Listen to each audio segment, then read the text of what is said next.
welcome to Let Your Voice Be Heard on Whcr 90.3 FM, the voice of Harlem. We are back and live in effect, as always, every Sunday from 11 to 1 p.m., where our mission is to inform, educate, and empower. I thought it was to educate, inform, and empower. That's what I said. You should No, you inform. said inform first. Oh, I'm And sorry. then- I think that's how it goes, actually. You have to inform to educate. You're right. And Make sure you get it Inform, right somehow. educate, empower. So you said it Sister right. Son so me. I like that. I am boycotting it. I'm boycotting it, having inform first.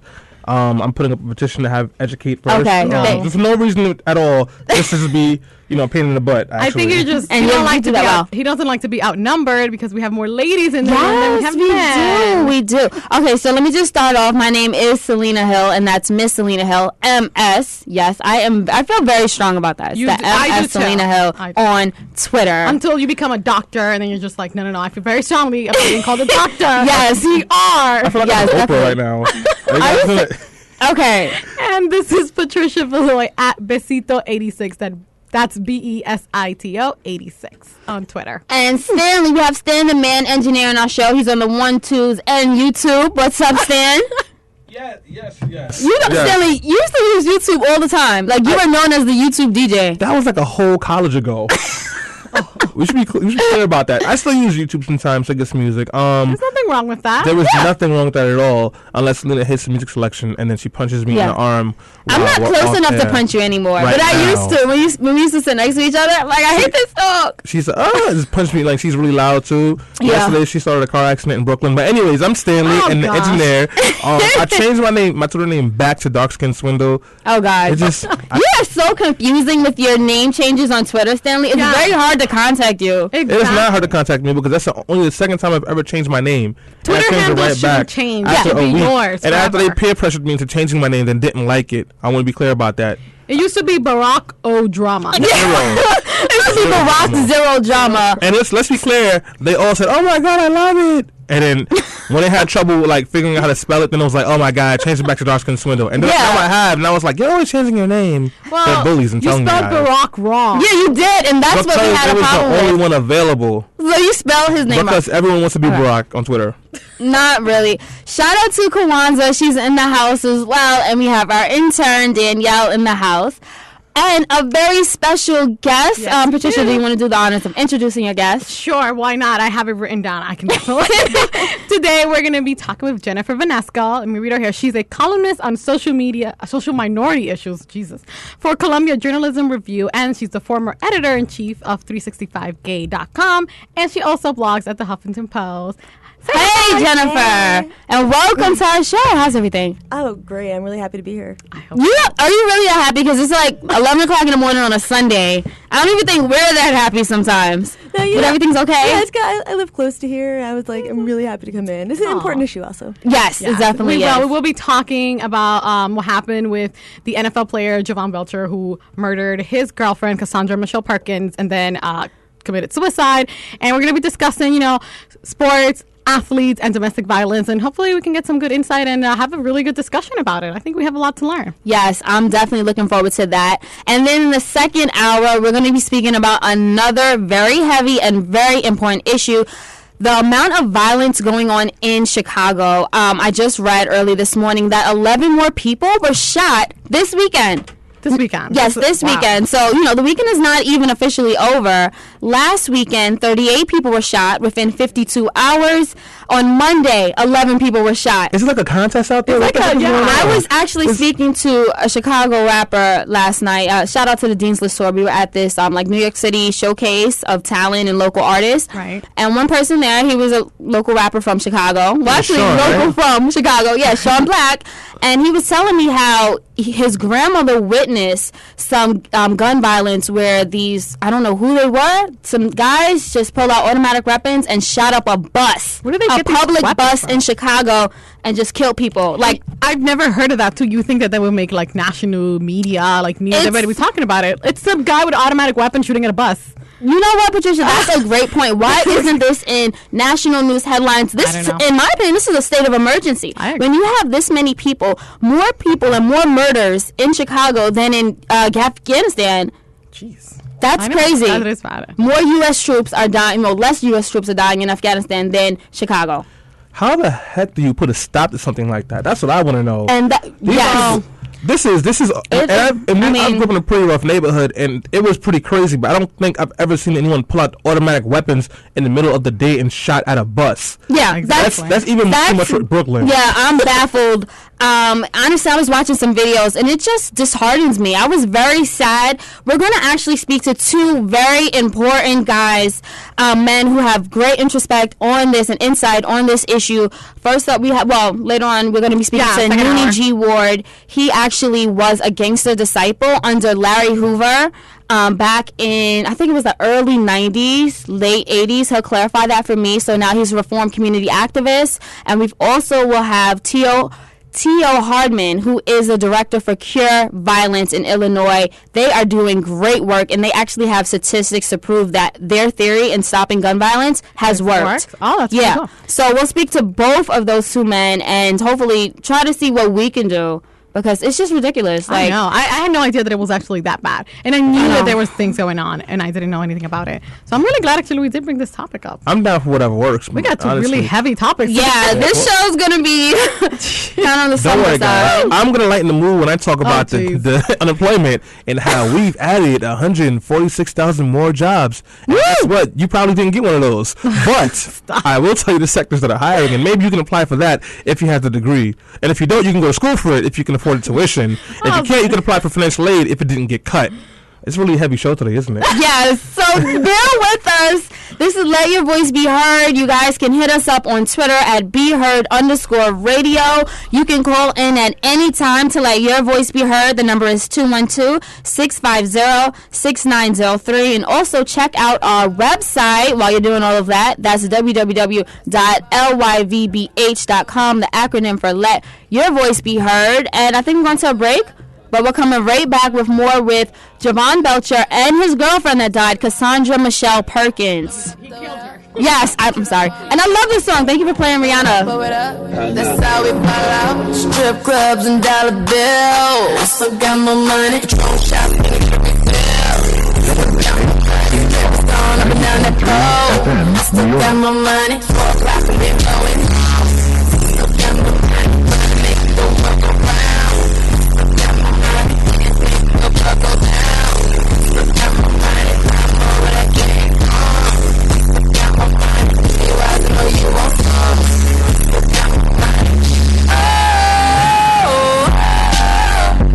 These times, these times. Money on my mind. Do it. Watch it fall off the sky.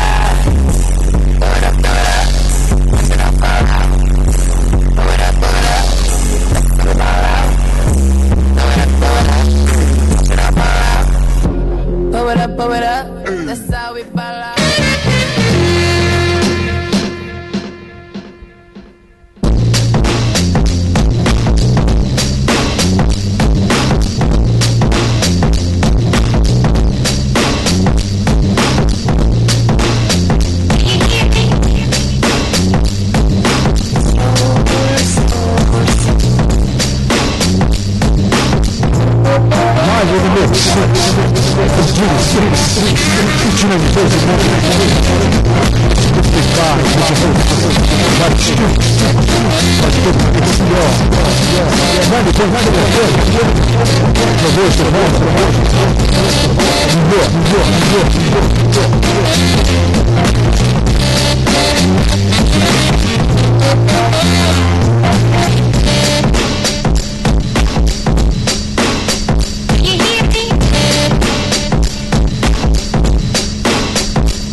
This is Sister Virginia Cotton, and I'll take you to that place every Tuesday morning from 6 to 10 in the a.m. on the Gospel Legends program. We'll lift the Savior and take a trip down memory lane. How far back will I go? Tune in on Tuesday morning, WHCR 90.3 FM from 6 to 10 in the a.m. And don't forget the website. That's the 3Ws.WHCR.org. I'm so excited.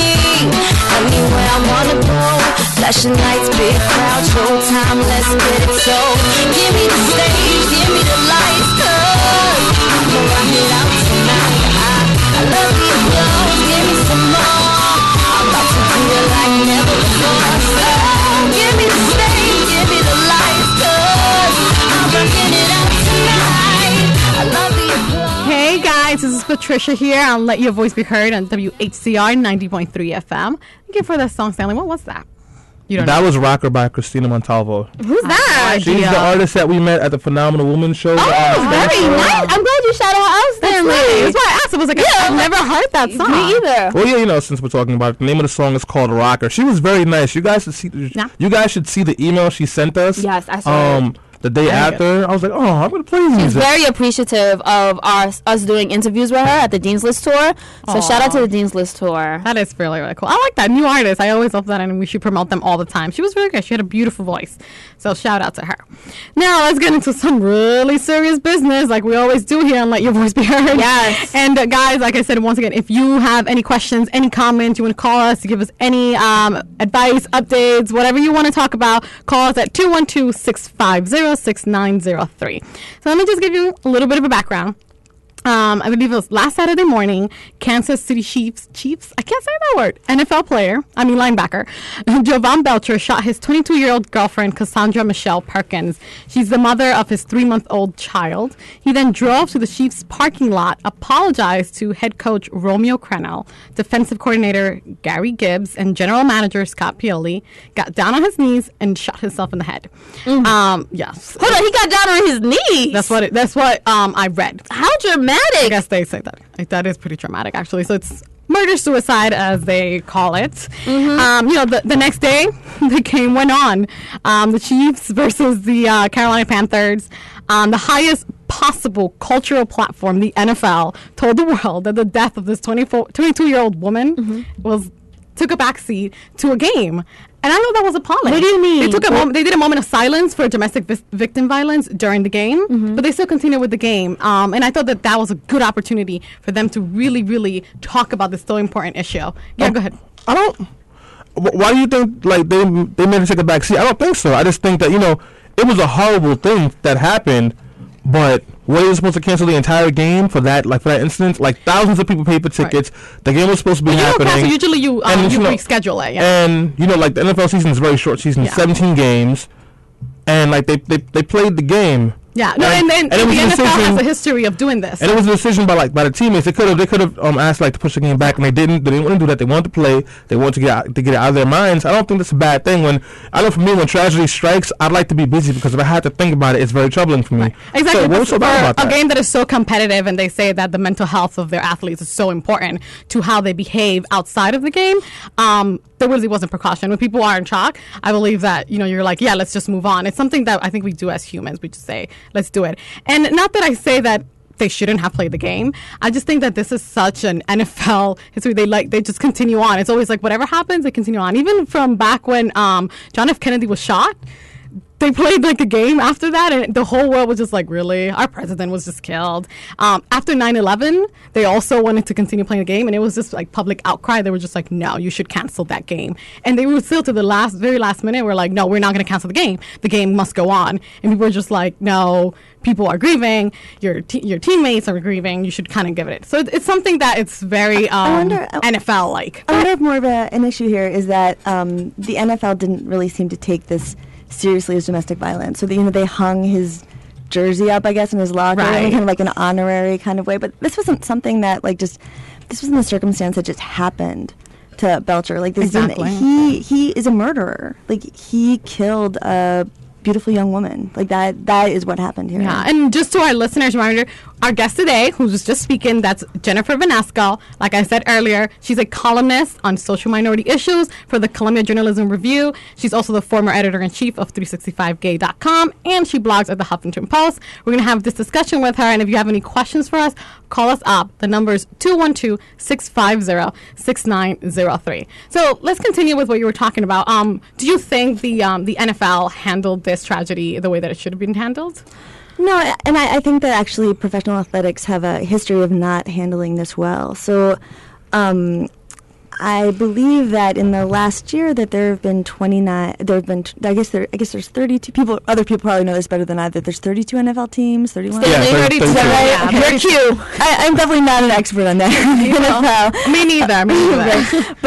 But of those, there's 21 teams have had at least one incident in the past year of one of their players being charged with some kind of like either sexual assault or domestic violence incident. Right. And I guess what happened, and this is honestly not even me saying this, this is columnists at ESPN and Bleacher, like, who say things like, part of the big problem here is that players are given a pass. Like, they are... It might be the case that the rate of domestic violence within the NFL or within sports is not. It might not be higher than the general population. Right, I've read that. Right, too. the numbers are not clear, so it might be the same as the general population. Mm-hmm. We don't know. But even given that, it seems that, however, players get off more often than the general population. Okay. Oh, I'm sorry. Sorry, I thought you might be talking to me. No, I'm so sorry. We like to raise our hands so we'll cut the conversation. I didn't mean to cut you off. Finish what you were saying, and then I'll talk gotcha. when you were done. I'm sorry. I'm a little new to radio, people. Sorry. Don't worry about that. We do the same. Okay, so that was awkward moment number 17,000 on Let Your Voice Be Heard history. For real. Oh my God. So I think that what can happen is that these incidents happen and the management is just kind of like, oh, that's too bad, or like, wow, this is shocking. This kind of thing has never happened before. How weird. And it just passes over, and the players aren't really like reprimanded in the same way. There was one columnist, I think maybe from ESPN, who said, if you want this to stop, then you need to tell players that if it happens once or if it happens 3 times, then they lose their jobs. Right, so there's like some repercussions. And just to piggyback on what you were saying, I found this statistic, and a 1995 study found that athletes charged with domestic violence were only convicted 36% of the time, compared with a 77% general conviction rate. So for me, this is why I was just like, it's not that it happens more within the NFL, that happens more within a sports team. It's just that they're in the limelight. Those stories are what we hear. I'm sure in the same week that Cassandra Michelle Perkins was killed, so was another young woman killed by her boyfriend in the same exact manner, and he killed himself. The same exact murder-suicide, nothing different, except that he was not famous, he was not an athlete, he was not in the media. There was no reason for them to be involved. So, in that sense, because these murders, these domestic violence things become part of the media, we need to talk about it, and we need to make sure that they come to justice. So it's something about just sending a message to the viewers. And right now, we have a caller. His name is Will, and he's from Harlem. Hi, Will. Are you there? Yes, I am. How are you? I am very good this morning. Thank you for calling. You got a question or comment for us? Yes, I was listening to you guys talk. I think you guys always tackle very strong subjects. I just wanted to point out that this is more than domestic violence. This was a murder and a suicide. So this was more than him just murdering her. He also committed suicide as well, and he shot her in front of his own mother. I mean, while his mother was in the house. So this is the kind of combination tragedy that you don't very often see in a lot of cases. So I think this what makes this particular thing stand out. And I wanted to just ask the lady from Columbia. Yeah, Ms. Vanasco, Jennifer Vanasco. She's right here.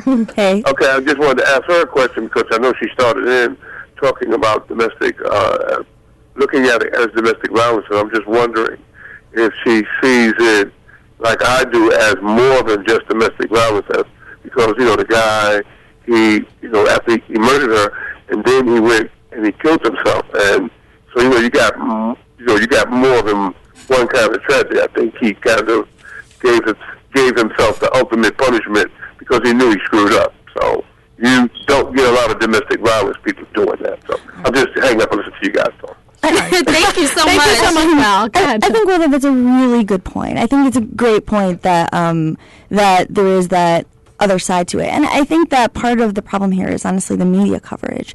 So if the media had treated these things equally, if they had said, this is all about Jovan Belcher, he committed suicide, this is all about Cassandra Perkins, who was killed. But what happened is that Cassandra Perkins became invisible in this, and it became only about Belcher's suicide, honestly, and like about what a great guy he was and how much everybody loved him and he was awesome. It's as if Cassandra Perkins completely got erased. There's very few stories that had anything about her life, who she was, the type of person she was, and if there's any other kind of murder victim, we really would have heard a lot more about that. Right, and I mean that also brings to attention, mental health of these athletes. You're absolutely right. Somebody who is just a normal guy, a very loving guy, wouldn't just go and kill the mother of his child and his girlfriend, shoot her 9 times, then apologize to his mother. I heard reports, like I said, I wasn't there, that he kissed his little girl and then he drove to another. He didn't shoot the security guard at the parking lot. He went right through. I'm assuming that nobody thought he looked suspicious because he was just, in a car driving. And then, he had the mental capacity to apologize and to say thank you to his coaches and then commit suicide. So there is definitely some discussion there about the mental state of our athletes and what are we doing? What are we teaching them that they feel that they can do this and then, drive somewhere and talk to their coaches and thank them, but not, it's just like, to me, the level of what they consider to be important in their lives. Yeah, go ahead, Stanley. Go ahead. But yeah, she did. So I know. Look at thank you, Stanley. No, I just wanted to say that I was actually appalled last night. I read one story on Sandra Rose, and this goes off the point you were making, Jennifer. This whole story, now it started off with the facts about what happened, then all of a sudden it has like this apologist tone to it, and they're talking about Javon Belcher, the fact that he didn't have a father in his life, the fact that he might have suffered brain trauma, and the fact that he was going through a lot. And basically what the article was saying is when men don't have a father in their life, especially in the African American community, that they tend to be possessive because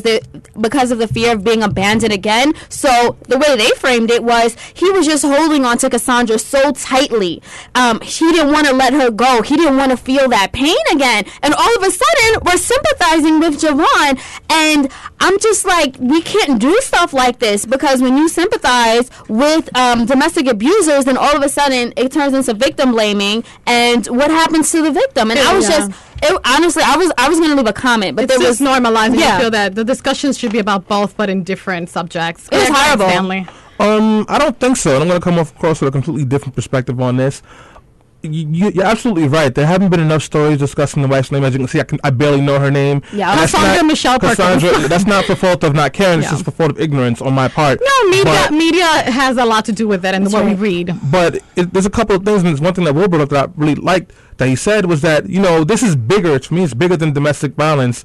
And there was something obviously wrong with him. And what I want to know is a couple of things. There had to be signs. Things like this, it's been proven. They don't just happen. There had to be signs. From what they're saying, from what articles that I've read and Kwanzaa's told me, from what she's read, he doesn't have a history of violence. But if it's not that, he had to have had a history of depression or something. So where was the information on that? And in regards to, people saying he was such a nice guy and, how could this happen and talking about the father thing, I don't think there's anything wrong with sympathizing with the actor. And not sympathizing and saying it's okay, but sympathizing because you have to understand, and I think it's important to understand that people don't just snap. People don't just become who they are. There's a reason that things happen, and we don't address them a lot of times. Like these signs I just talked about, they obviously no one pinpointed them. So yes, he killed himself and he killed his wife. I don't think it was an air of thinking that his wife was less important or that he was a better man or male privilege or anything else like that. I think it was someone who was extremely troubled that we didn't help. And a lot of these males, they're not being helped. So instead of, let's focus on both sides. Let's make sure Cassandra has her light and all the Cassandras of the world have their light, and let's start finding a way to deal with this psychology where the only way out is through violence.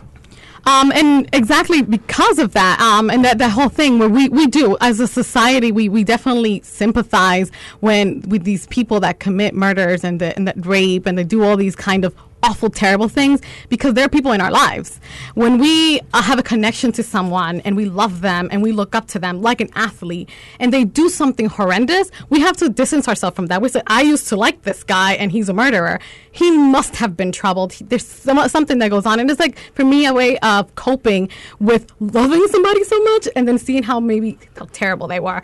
But a lot of this, like I said, I still blame it on media coverage. There is space to talk about both things. There was a space space to talk about the mental health of athletes, how we treat them, the violence that they get taught in the playing field, the way that they're taught. I cannot say this word on air, but, there's a lot of things that, I was reading this book. It's called The Stronger Women Get, the More Men Love Football.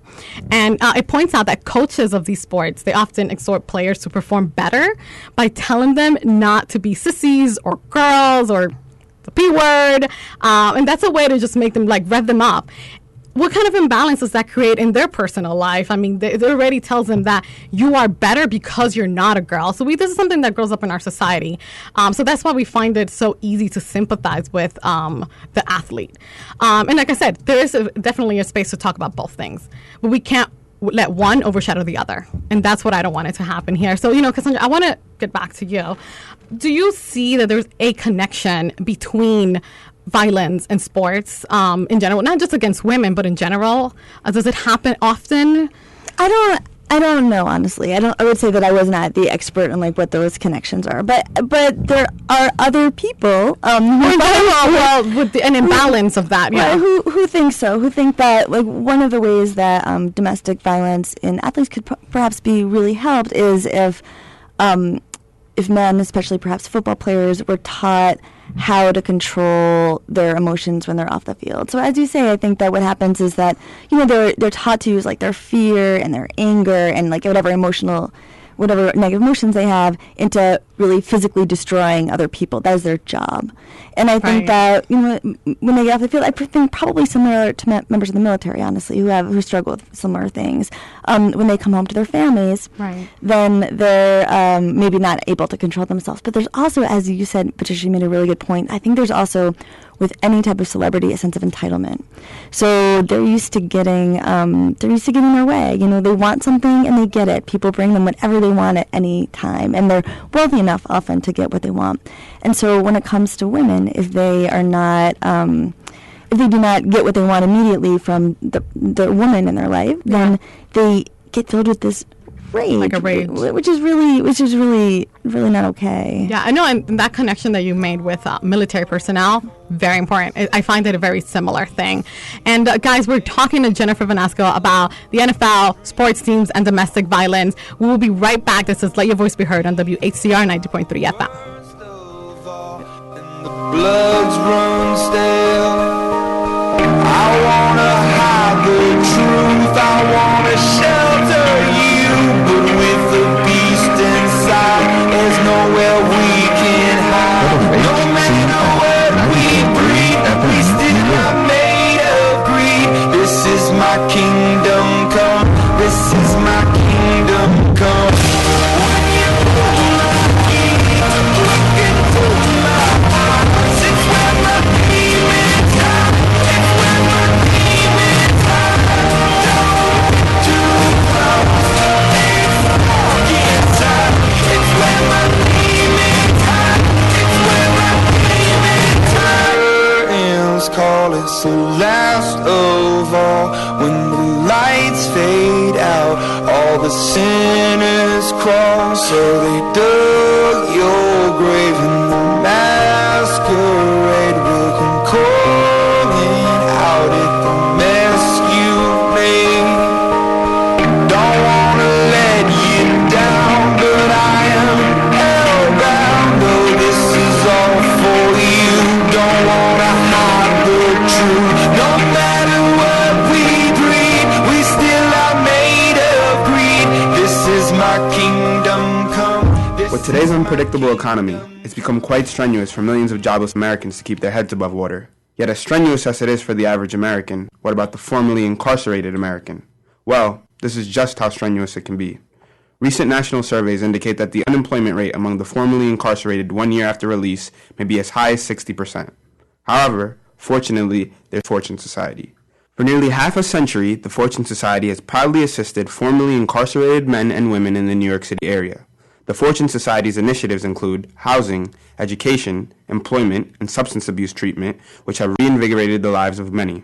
If you or a loved one have recently been released from prison and are actively seeking to fully reintegrate into society, visit fortunesociety.com for more information.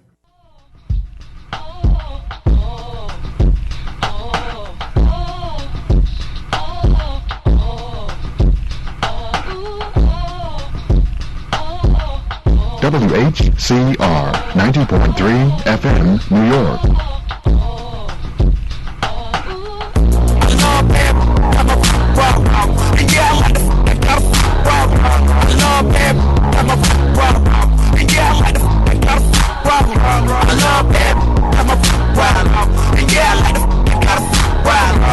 Somebody real, problem, bring your girls to the crib, maybe we can solve. Hold up, tell them to me down. Taking hella long, give it to me now. Make that thing pop like it's in me over now. Ooh, baby, like it raw with the shimmy, shimmy, yeah, huh? ASAP, get like me. Never met a mother fresh like me. All these mothers wanna dress like me, but the chrome to your dome make you sweat like me. Cause I'm the nilla, the coochie killer, like how you figure, getting figures. Woo, thank you for that. That was a little more upbeat than how we laughed. Guys, this is Patricia. We're here on Let Your Voice Be Heard on WHCR 90.3 FM. We're talking to Jennifer Vanasco about sports team and domestic violence and their connection in light of Javon Belcher, the NFL linebacker who murdered his girlfriend, Cassandra Michelle Perkins, and then committed suicide. If you have any questions or any comments for us, please call us up. The number is 212-650-6903. You can also tweet at us at BeHeard_radio or find us on Facebook. Leave us a message, leave us a shout out, whatever you want. So, Jennifer, I want to go back to starting why this is. I want to take this home and talk about why this is such an important discussion and why we all need to talk about it. Why the murder of this one woman actually does affect us all and affects our general society. So you said you had some statistics on domestic violence, so please share with us. I do. So I think the important thing here is that while the media treated this as some kind of random tragedy, it wasn't random at all. Domestic violence is a very ordinary, everyday occurrence, and the important thing is that it's preventable. Well, this especially murder by domestic violence is preventable. Okay. So 1.3 million women are assaulted by their partner each year. So it's a very large number of people. And 1/3 of female homicide victims were actually killed by their partner. So like 1/3 of women who were murdered, that was done by someone they loved. Someone they loved, yeah. Exactly. It's especially bad, actually, for black women, which is why this case was so poignant. So if a black woman, especially if a black woman is pregnant, or if she is was recently had a baby within the last 12 months, then she's at 7 times the risk of white women to be killed by her partner. Oh my goodness. Oh my God. Right? And isn't that statistic get even higher for women that are 25 to 35? It does. Like for one woman, it's 11 times. I've really heard that. Mm-hmm. That is like the number one way that women are murdered, black women are murdered in this country. Right. It's called maternal homicide, I believe. Maternal homicide, exactly. Okay, continue. Sorry, I was just... Yeah, I know that statistic.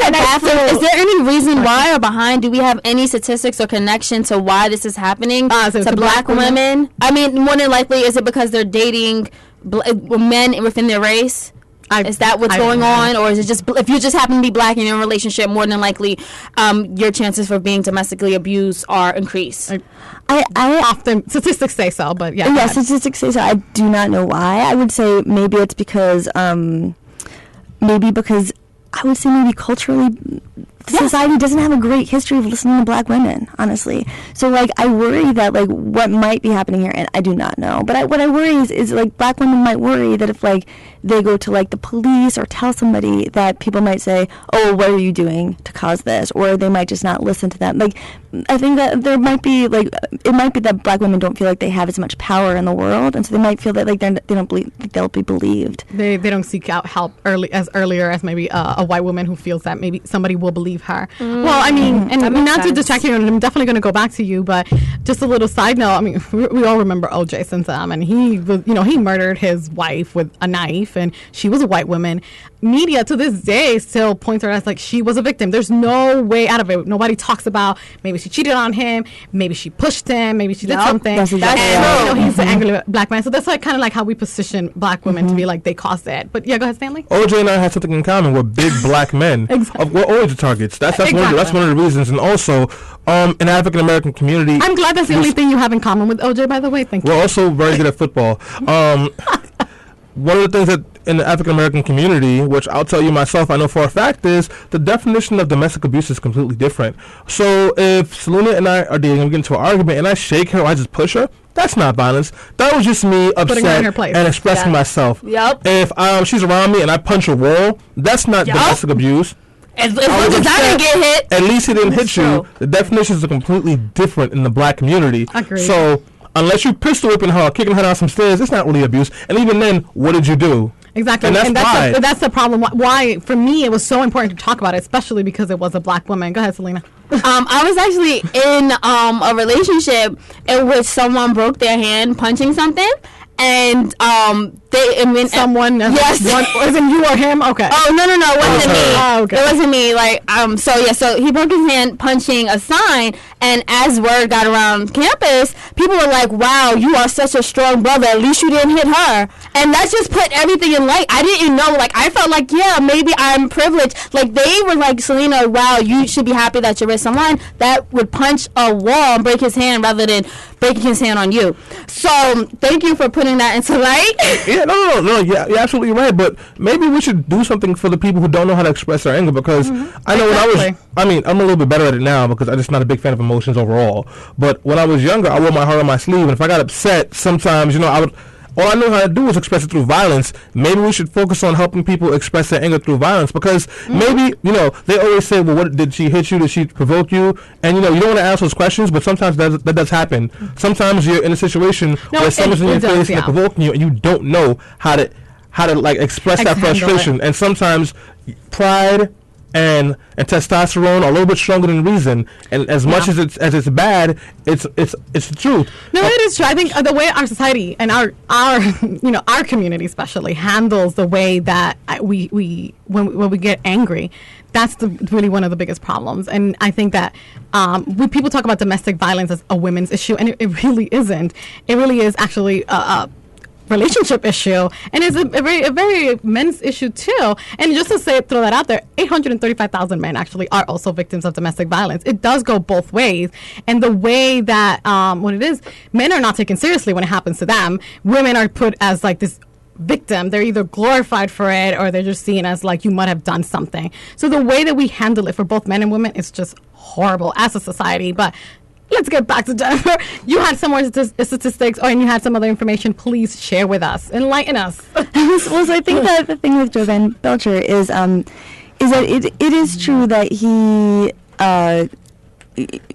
it'd be better for society if men were taught how to handle their anger, and were taught that it is never acceptable to hit a woman. But I think sometimes what happens is to use just in general violence to use violence. Right. I think what happens sometimes also in society is that men feel like if they can't quote control their women, that they're somehow not as manly. They're not as powerful. Yeah, and some women feel like because a man won't hit them, they can do what they want.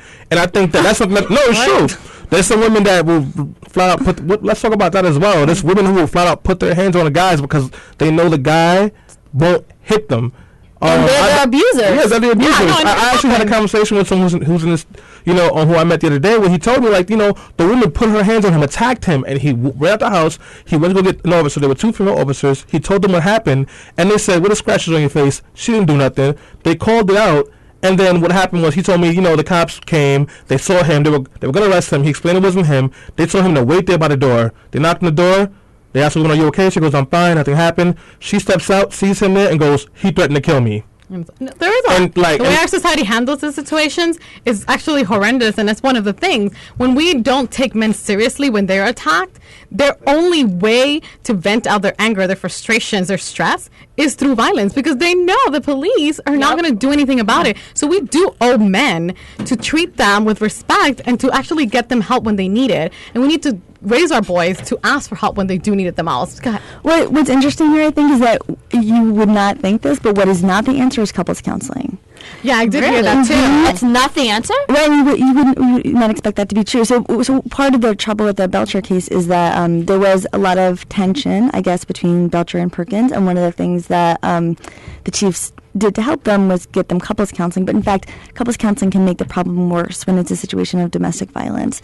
So, as in the woman usually wants to help to escape or to get out of the situation. The woman needs help to escape. Wow, I did not know. I did not know that you should not see, because I have friends that are in domestically abusive relationships, and they were seeking couples counseling. But now I will tell them the best thing to do. I was telling her, just get out. That's what needs to happen. Well, usually also when women are are trying to get out of that relationship is when situations like Cassandra Michelle's happen. 75%. Right. 75% of women who are killed in domestic violence situations. So what can we do? What are they supposed to do?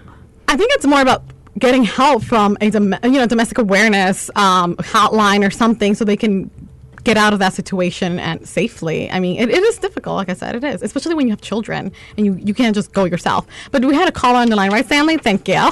We have a caller. This is Will on the line. Are you there, Will? Yes, I am. Hi, Will. You have a question for us? Yes, I have one more comment. That's fine. I'm glad you're calling us. Yeah, well, this is a very interesting topic. There are two things. The strange thing about domestic violence is that the reason why I think it's more prevalent than we all know is because generally it's only between two people. No one else generally sees what happens. And so most times when you go to get it adjudicated or to get it resolved, it's one person's word against the other person's word, just like the guy just said. And when you look at the thing that happened to the coach guy in Pennsylvania, the thing that made that, who abused kids, the thing that made that extraordinary was somebody else saw it. And that's kind of the difference between the things. When you can get someone else to see it, it kind of shakes everybody into reality. The other thing I wanted to make a comment was about the football players. Most people don't recognize that football, when you were asking what can we do to help the athletes, you can't really, I don't think you can do much to help these type of athletes because outside of boxers, football players are the toughest athletes there are in terms of abuse. It's a violent game. Guys are knocking the crap out of each other for money. And so these are guys who are in the hurt business for money. When I was in college, I lived in the dorm with the football players, and I wouldn't recommend that to anybody. They just have a whole other culture about beating the crap out of each other. So I would say, if I have 5 sisters, I would always tell my sisters, stay away from the football. Wow. You're like, no. So violent. You stop it before it could. That might be life-saving advice. Well, people don't, I was listening to y'all talk, people don't understand who these people are. When you get to the level of the NFL, these are serious, that's a serious, violent business. And these guys are out hurting each other for money. You absolutely. They're going to be like a normal, regular guy who's a mailman and go, my boyfriend's a mailman and, I don't know why he's acting this way. These are not those guys. So the guys you're talking about are not the guys that are in the NFL. The NFL is some extraordinary people who are in the hurt. They get paid to be violent. I understand, and that can translate into... That's their living, that's their culture. They've been groomed, some of them have been groomed like that from 10 or 11 years old. Exactly. So no, you're absolutely right. And that brings definitely, to topic the culture of the NFL. Like I said, these guys, that's what they do for a living. And my guess is that there's just not enough help for them early on before it gets out of hand. And like I said, we do need to take care of our mental health before they become abusers to our women. There's actually a study done by the Institute for Diversity and Ethics in Sports that said that... There's an institute for that. That's really cool. I know, right? Like that said that male athletes are accused of committing an average of 2 reported acts of violence against women per week. Per week. So so it's a lot, and it is an issue. There's and it's not just NFL; it's also college level, right? I did have a lot of statistics on that. I know most of the statistics that there are is actually in college. Actually, I saw one here, and it was saying that 90% of the students reported for sexual assault were athletes, and of the male student athletes, 67% were football or basketball players for sexual assault, that is. Selena, I think yours in your hand. Yeah, she's excited. Sure. Don't get in the way, Stanley. Sure, thanks. I always wanted to say that because I don't want to make it seem like we're just beating up on the athletes. No, we're not. That's not because a lot of college level professional sports, what they do is they set out different initiatives to stop violence amongst the athletes, which Javon was a part of. We see how that still turned out. So there are initiatives being taken place to stop them. And that's what we're saying. There should be more. They're a very big cultural platform. And the last thing I want to add is, we're not beating up on them, but if Cassandra got really mad and shot Javon and then killed herself, we wouldn't be saying stuff like, oh, well, her father wasn't there and he came out late. We'd be saying she's a crazy girl and athletes need to watch who they're marrying or something like that. I think it's an unfair assessment to make. It's not at all, because it happens all the time. I still think it's an unfair assessment to make, because if she was the one that did that, you could still make an argument that maybe she felt like she was in danger and he was abusing her, and then the question begins to be, why did she feel the need to go that far? Because a lot of I'm saying if she was the abuser in the relationship. And I'm telling you that it doesn't necessarily have to be perceived as the way you say it. But the reason I want to jump in was because we need to understand that there are large reports of athletes with domestic abuse or sexual assaults, but you also need to understand that these athletes, in particular football and basketball and baseball, where they're making millions of dollars, these men are targets. These men are targets. This called, and they're targets. They're making all this money. So just like a rapper can get a false claim for rape, a football player or a basketball player can get the same thing because they're actually taught that, and that actually happens. Part of their training. A perfect example of these women. A perfect example, yeah, and you should be aware of these because they exist. Exactly. A perfect example of that. You shouldn't kill them. I'm not saying kill them, but you should be aware of these women. A perfect example with 2 football players on the Dallas Cowboys were accused of rape and were facing 10 to 15 years. Come to find out, the women made it up, never had even seen these guys in their lives. But this thing happens all the time. But isn't this a different issue? No, we're talking about false accusations against celebrities or athletes. Towards athletes, towards football players, it's very easy. Yeah, it is, but that sounds like a different issue. No, it's not a different issue because it happens, whether it's domestic abuse or whether it's sexual assault, you can still be a false claim, and there are women who will go that far. That's what I'm trying to say. Just like in anything, we're not saying that absolutely no. And what I'm trying to say is, but athletes and people in high-profile people have a bigger target on their back when it comes to things like that because of their stature, because of their financial, and that's everybody with money, obviously. And we need to, and let's not make believe that doesn't exist because it does. Of course it exists, but it's definitely in the minor. Like that's it's not. It's not necessarily in the minor. Most accusations of domestic abuse and rape, aren't they 98% true? Yeah. Statistically? Statistically. And it's underreported. Yeah. All right, a lot of times women actually retract a lot of these sexual assault things is because the media actually has painted them out to be like they were out drinking, they deserved it, they caused it. And a lot of times they do retract it because they just want that away from them. Not to say that obviously women, we're not a monolith. We all make mistakes. And absolutely, any woman who would actually lie about it, it's horrendous. And I wouldn't want that. That makes us all look bad. Just like Jovan Belcher made the entire NFL, the entire sports industry look horrible, and it brought to light all this like, well, maybe they're violent. It's the same way. It works both ways. One man doing this thing, it tainted the entire image of the NFL. So there's something we should do to prevent that. The same way. I mean, and when we were talking about, there's always this onus on the women, especially when it comes to sexual assault. We talk about, how not to get raped. How, don't walk down the street. But there should be the same parallel, how not to rape. We should teach that. And there's not as much. There are some groups, absolutely, and I think that they're getting on, but there's not as much. And, because we're almost closing, I wanted to get to this. You were talking about, usually men who commit domestic violence, they have a history of it. Does Jovan Belcher have a history of domestic violence? He seems to at least have a history of trying to control women. So back when he was at the University of Maine, he put his fist through a window because he was angry at a woman. He probably had a similar experience to what you had, Selena. And then he also, the cops were called at one point because he was very, very angry, raging at a girlfriend because she didn't check in with him when he wanted her to check in with him. So he's at least a history of inappropriate anger. So those are definitely, they're warning signs. We don't know the relation. We don't know the connection. We don't know the history. We don't know the relationship. We don't know what happened. But we do have to be more aware of these signs. Just to close us out, ladies, men out there, anybody who is in a relationship and they feel is in danger, their life is in danger, or they just want to get out and they need some help, you please call the National Domestic Violence Hotline. The number is 1-800-799-7233. And, like I said, despite the intense focus on this murder-suicide, incidents such as these are not just the NFL's problem. Of course not. Absolutely not. But the NFL could become a bigger part of the solution. And that's what I want. Is not to the blame on them. They're not the one causing this. They're not the main people causing this, but they could be part of the solution. Nothing reaches the nation's young male demographic, the exact audience that is so vital to stopping domestic violence like the NFL does, and like all sports teams, all pro athletes. So I just hope that they really can do better.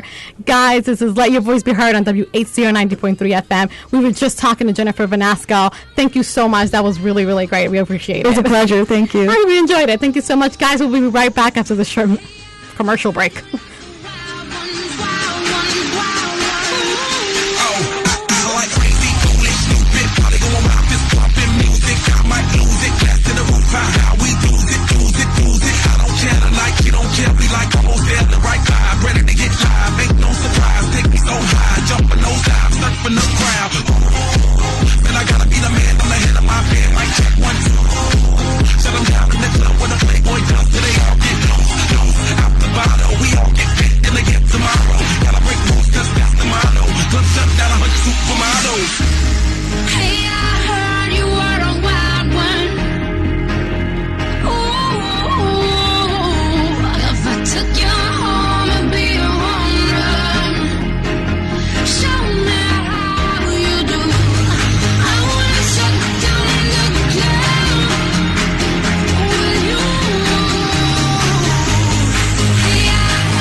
오빤 강남스타일 강남스타일 오빤 강남스타일 강남스타일 오빤 강남스타일 섹시 레이디 오빤 강남스타일 섹시 레이디 성숙해 보이지만 볼 땐 노는 여자 이때다 싶으면 묶었던 머리 푸는 여자 가렸지만 웬만한 노출보다 야한 여자 그런 감각적인 여자 나는 선호해 점잖아 보이지만 놀 땐 노는 선호해 내가 되면 완전 미쳐버리는 선호해 근육보다 사상이 올통벌통한 선호해 그런 선호해 아름다워 사랑스러워 그래 너 그래 바로 너 아름다워 사랑스러워 그래 너 그래 바로 너 지금부터 갈 때까지 가볼까. And we are back. This is Let Your Voice Be Heard on WHCR 90.3 FM. We just wrapped up a very insightful and pretty heavy-hitting segment on domestic violence in light of Javon Belcher's murder/suicide. Woo! Take a breath. I think I've lost any chance of any other woman at all, besides Marilyn, ever thinking I'm a decent man in that Stanley. segment? No, because he was representing, I guess, the view that isn't heard. I was representing the other side. Yeah, the other side or that view. And good job with that. If you want to call up, you have something to say, you want to let your voice be heard, the number is 212-650-6903. Right now, we're doing the news roundup. One second, I'm sorry about that, guys. If you're having trouble tuning in, which wouldn't make much sense because you're listening now, but if your friends are, tell them to go on our timeline on Twitter. We posted an alternative link for you to listen to the show. So you'll find that Kwanzaa and Danielle are retweeting that as we speak. So if you're listening, you probably don't have any problems. But if your friends are having problems listening, they can check that alternative link. And we'll also post it on our Facebook fan page for you guys. Sorry, Selena, go ahead. No problem. Thank you, Stanley, for getting that link up. Okay, so it's time for the news roundup. This is the time where we share funny, silly, any type of news headline story that got your attention over the week. We're going to talk about it now. And if you guys want to share again, call us up 212-650-6903. So we're starting off with Psy. Okay, so if you guys just heard the song, that's Psy's big YouTube hit. He actually has some really good choreography. You should definitely check out that video. What's the name of that song, Stanley? It's called Gangnam Style. Oh, and Gangnam Style. It's so good. It's Glee really good. did it in their like the episode last week. And at the end of it, one of the members of the cast like passed out, and they lost like they're like Stop, Stanley. No, I'm serious. They literally passed out. Yeah, like they lost like their singing championship because the girl passed out. It was pretty yeah. That's funny, but sad and concerning. This is the second time I've shocked Danielle. If you guys don't know who Danielle is, she's our PR intern. Yeah. And when I played Effing Problem from A$AP Rocky, Drake, and 2 Chainz, she almost fell out of her chair. Yeah, because we're talking about domestic violence. Okay, so he's not beating women in the song. Oh no, he's just calling them. He loves bad women. Names. That's his effing problem. Wait, listen, every time when we talk about misogyny and whatever, that's not a man's problem. There are women who are misogynist. Being a female doesn't make you a feminist. Absolutely not. Hello, Sarah Palin. Yeah, give me that's a true. break. A lot of being conservative makes you a misogynist. I'm just kidding with that. Okay, so back to Psy. We just heard the song. The reason why he's making news headlines is the fact that he'll be playing for the president on December 21st. But it just so happens that in 2004, when he was in a rock band, he rapped some very anti-American sentiment against American soldiers, and he basically said, "Kill those effing Yankees." But think about it. During that time period, during that time period, I think that something happened silly. Was it the U.S. that just bombed, I think, Iraq or Afghanistan and somebody in, like, South Korea? We had just invaded Iraq, I think. Yes. We're going to invade Iraq, and George Bush was president. And as we know, not many foreign nations like George Bush. There were plenty of anti-American songs back then. There are probably even more now with Obama and his drone strikes, like Patricia told us about last week. Drop the drones. Who cares what was happening? We've made him over $7 million American with Gangnam Style. He better apologize. Really? Yeah. Really? No, I think that I'm glad that America is so liberal. I agree with him.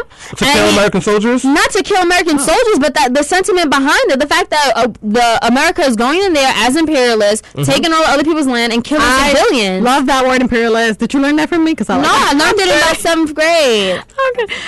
I kind of agree. You know, as an American, it's really hard for us to like look at ourselves critically. Not me. We do, Selena. but we do. We are a very big reason why there's so many impoverished people in countries. We do. I mean, it's at a risk of sounding like, you know, the liberal elite that people call me all the time, the snob, whatever, pseudo righteous. Thank you. Yeah, people call me that all the time, and I'm like, great. People compare me to Al Sharpton, who's making a big deal out of nothing. but we are, and I think that part of the solution, as always, is actually being aware of how we are part of the problem. Yes, always. And that's the bigger point from that story. I mean, that's damn. I feel like I learned something just now. that was pretty cool. No, but I want to shout out what we've been doing. We've been moving a lot. You flipped that paper like, I'm sorry. Damn. If you see Selena and I, we should look way more tired than we actually are. We should look way more tired than we look because we don't look tired at all. At least Selena doesn't. But we've been on the move. This past week, we've been to 3 different events. Selena and Kwanzaa came out to support me at an open mic event I had to promote my book on Monday, and then on Wednesday we went to where did we go on Wednesday? On Thursday Thursday, I supported DJ John Quick at Taj Lounge. On Wednesday, I went to a panel. Yes. Yeah, I went to a panel at Baruch, and it was about Dominican blackness, Dominican identity. And I'm not going to lie, it was a little boring. Really? Well, it was like professors, and they kind of like, they're not media trained, they're not really exciting, but I learned so much from it, and just in general, you know, what it means to identify as black, especially for people in the Caribbean. And, you know, what does it mean? Why do we feel different than blacks in the U.S.? And why do blacks in the U.S. feel different than blacks in Africa? Everywhere. And things like that. So it was a really, really good way. And, you know, and it brought to light how the U.S. has a lot to do with the anti-black feeling in the Dominican Republic. I had no idea. And it started with, like, their anti-black sentiments for Haiti when during the slave revolts, and the U.S. still had slaves, and they were just like, no, you are not our inspiration. They kind of demonized it. And the Dominican Republic had a lot of connections to the U.S., so we definitely sided with them, with the white, with the European, with the Christian, and it was actually really, really interesting for me to learn. And I thought I knew so much about it, but I did not. Wow. I didn't know. I know. Wow, Patricia. Well, yeah, that sounds like some heavy stuff. I really want to write about it. You told me I should, and I really should. You should put it on letyourvoicebeheard.com. Absolutely. LYVBH.com? Yes. Well, they can use either URL. Yeah, you know, you did the event with DJ Don Quick on Thursday, right? John Quick. John Quick? Yep. All right, sorry about that. And then we had the Dean's List tour. Yeah, Shout out to Nigel. On Thursday, I went to an event here at City College. They had a stop and frisk speaker panel. It was really interesting, actually. They had it in the faculty dining room, room C. I'm not sure what that means. I was there. Why do you have to say room C? Because that's where it was. I don't know. But it was a really good event, and I kind of stumbled on it by accident. I had received flyers. Professor Harden, station manager here, she was the one that sent us the email about it. So I kind of just went there when I was heading home, and it was a really great find, great discussion. And as you guys know, we've been pretty active in the stop and frisk movement in New York in regards to the march, and we had a couple of segments on it. So I wanted to mention that. But Dean's List yesterday, Selena. We did that already. Yep. Yeah. So back to the news roundup. If you guys want to share any stories with us, the number is 212-650-6903. Just some, I guess, lighthearted news. Yes, please make me laugh. Yes, funny man Jamie Foxx. He will be starring in the Spider-Man sequel. That's Spider-Man Part 2. He actually has one of the leading roles. He's going to be playing the villain of Spider-Man. Do you guys know about the villain? It's coming out in 2014. He's Shock. I'm pretty sure I'm butchering his name, Shocker, but he was one of my favorite villains in Spider-Man. He learned how to conduct electricity through his body, through a suit that he has, and he can punch you with hundreds of thousands of volts of electricity. He's a really cool villain. He's been in Spider-Man's rival. He's been a rival of Spider-Man from the very beginning, and I like this Spider-Man movie because it's really trying its best to follow through the theme of the original comic, The Amazing Spider-Man. So you don't see Mary Jane Watson yet. You're actually seeing the first girl he fell in love with, and you're gonna find out why Spider-Man didn't want to be in a relationship with anyone after that girl. Oh wow. Commitment issues. No, that sounds he was right. going to save her, and he shot some web down, and it wrapped around her neck and hung her. Well, that's nice and romantic. So much for up-tempo news. That was not up-tempo, Stanley. Oh my goodness. Well, actually, I'm not a big. I'm a movie fan, but not necessarily big blockbuster films. I rarely go to the movie theaters. First, it's really a lot of money, and second, I just don't like to be in a crowd with a lot of people watching a movie. I like it more intimate. But on Christmas Day, I am going to watch Les Miserables. I don't care. I am so anything you give me a movie with people singing in it and romance, I want it. I am so corny, but I love it, and I'm so excited. You know what I'm going to watch on Christmas Day? Django. Okay. Oh my God. You really are? That movie with Jamie Foxx and Kerry Washington? Oh, yes. I'm definitely going to go see that movie. Yeah, definitely. Yes. That's how you say it, right, Django? Yes. No, you're right, Stanley. I just forgot about it. Yeah, I want to go back to Psy, actually, Selena, because there was something else about him. What happened? You remember how I said he made $7 million from the song Gangnam Style? Yes. Yeah.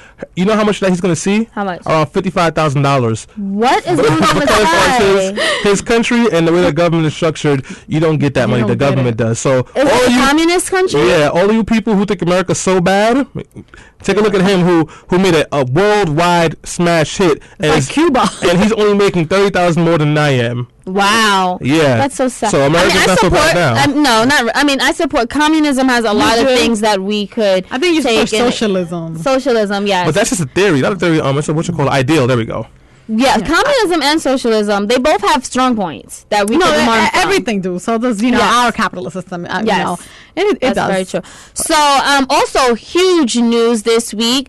Marriage equality might be on the ups now that the Supreme Court will be deciding in the case. They will be deciding on the Defense of Marriage Act, which was passed in 1996. And again, that means that exclusively only men and a man and a woman who are married will get federal recognition and benefits. So they're going to examine this law, as well as Proposition 8 in California, which bans gay marriage. So once it goes to the Supreme Court, they're going to decide. They can, the thing is, the reason why this is so important, because let's just say they decide to overturn Proposition 8. That might mean that all states would have to allow gay people to get married. Okay. So it can go either way. It's only in 9 states right now where gay people can get married. I am thoroughly convinced that if we allow gay marriage in absolutely all the states, our economy is just going to bounce back, even just a little bit. Come on, all the gift registries and all the events planning, designing, flowers and booking of things. Oh, come on. No, what if they say that? It's constitutional to say marriage is only defined between a man and a woman. I don't think it's going to happen. I don't have any legal preference to say whether it's true or not. But there's really no mention of marriage in the Constitution in regards to a man and a woman besides what we tried to put in there. And the only other statement of marriage being between a man and a woman is in the Bible, and even there it's kind of vague. Except for God saying that he's going to smite gay people and men who wear long hair and people who have multi-pattern shirts. I think biblical has a lot of 1 man and 700 women. Yes, which is awesome. I don't know what you're talking about. But it's awesome for him. Yeah, and 300 concubines, just in case. But what if they really said you know what, no gay marriage? What's going to happen then? Yeah, they could make that decision as well. That would make me really want to go out actually in the streets and protest. I don't know. I feel very, very strongly about it. You know why? Because there was a time when black people couldn't get married because we didn't believe that they were good enough. They weren't human enough. Black and white people, or even black people. Yeah, in general, they couldn't get married. And then black and white people, they were not in the same level. And I almost see this as really we this is such an American sentiment to feel that some people are above others and they deserve this right to be happy and be together. Well, and yes. have rights. Duh. Everyone knows that. Oh, yes, we do. USA, right? Yes, exactly. It is, but that's what actually makes me feel really strongly. And it took me a long time to actually understand about it.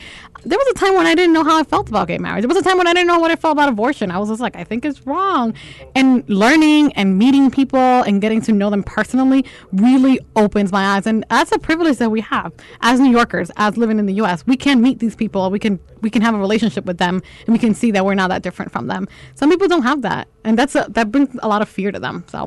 No, that's definitely true. Maybe we could get Jennifer Vanasco to talk about it. Yeah, so we definitely should. The announcement, I think, is going to be made next year, mid-year. I don't want to throw out a month. What did she say? I was just talking to Jennifer outside, and I told her I want her to come back and talk about it, and she said she would love to. She said that she wants to come back around March, and that's March, discussions are going to be up, and then the vote goes in the summer. I don't know when. So we're wrapping things up with the news roundup, but the show is continuing to go on. Right after this commercial break, we're coming back. We're talking about the prevalent violence in Chicago among teens and among gangs. It's horrific. And we're going to come back and we're going to talk about it right here on Let Your Voice Be Heard.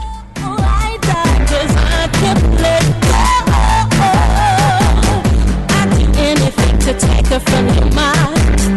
Everybody knows she wants you for your ride. Her head is not. Oh, baby, your heart can't be sold. Yeah, I'm making noise, telling all the world that I'm coming for you, boy. There'll be love, mercy,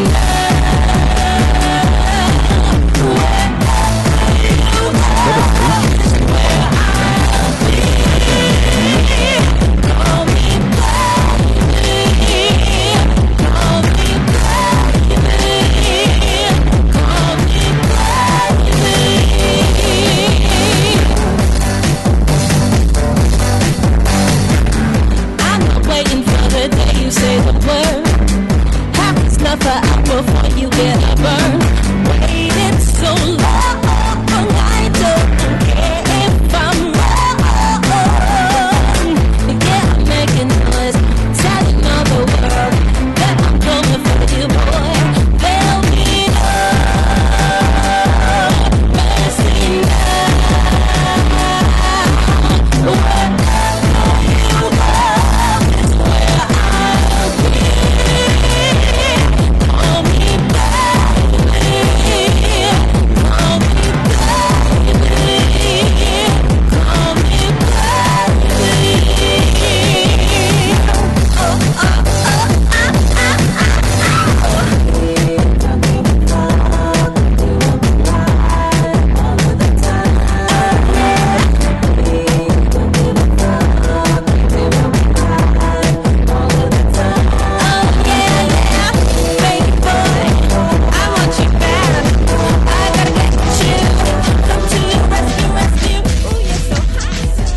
WHCR 90.3 FM, New York. Everybody just have a good time. Party rock is in the house tonight. Everybody just have a good time. I can feel it. And we gon' make you lose your mind. We just wanna see you shake that.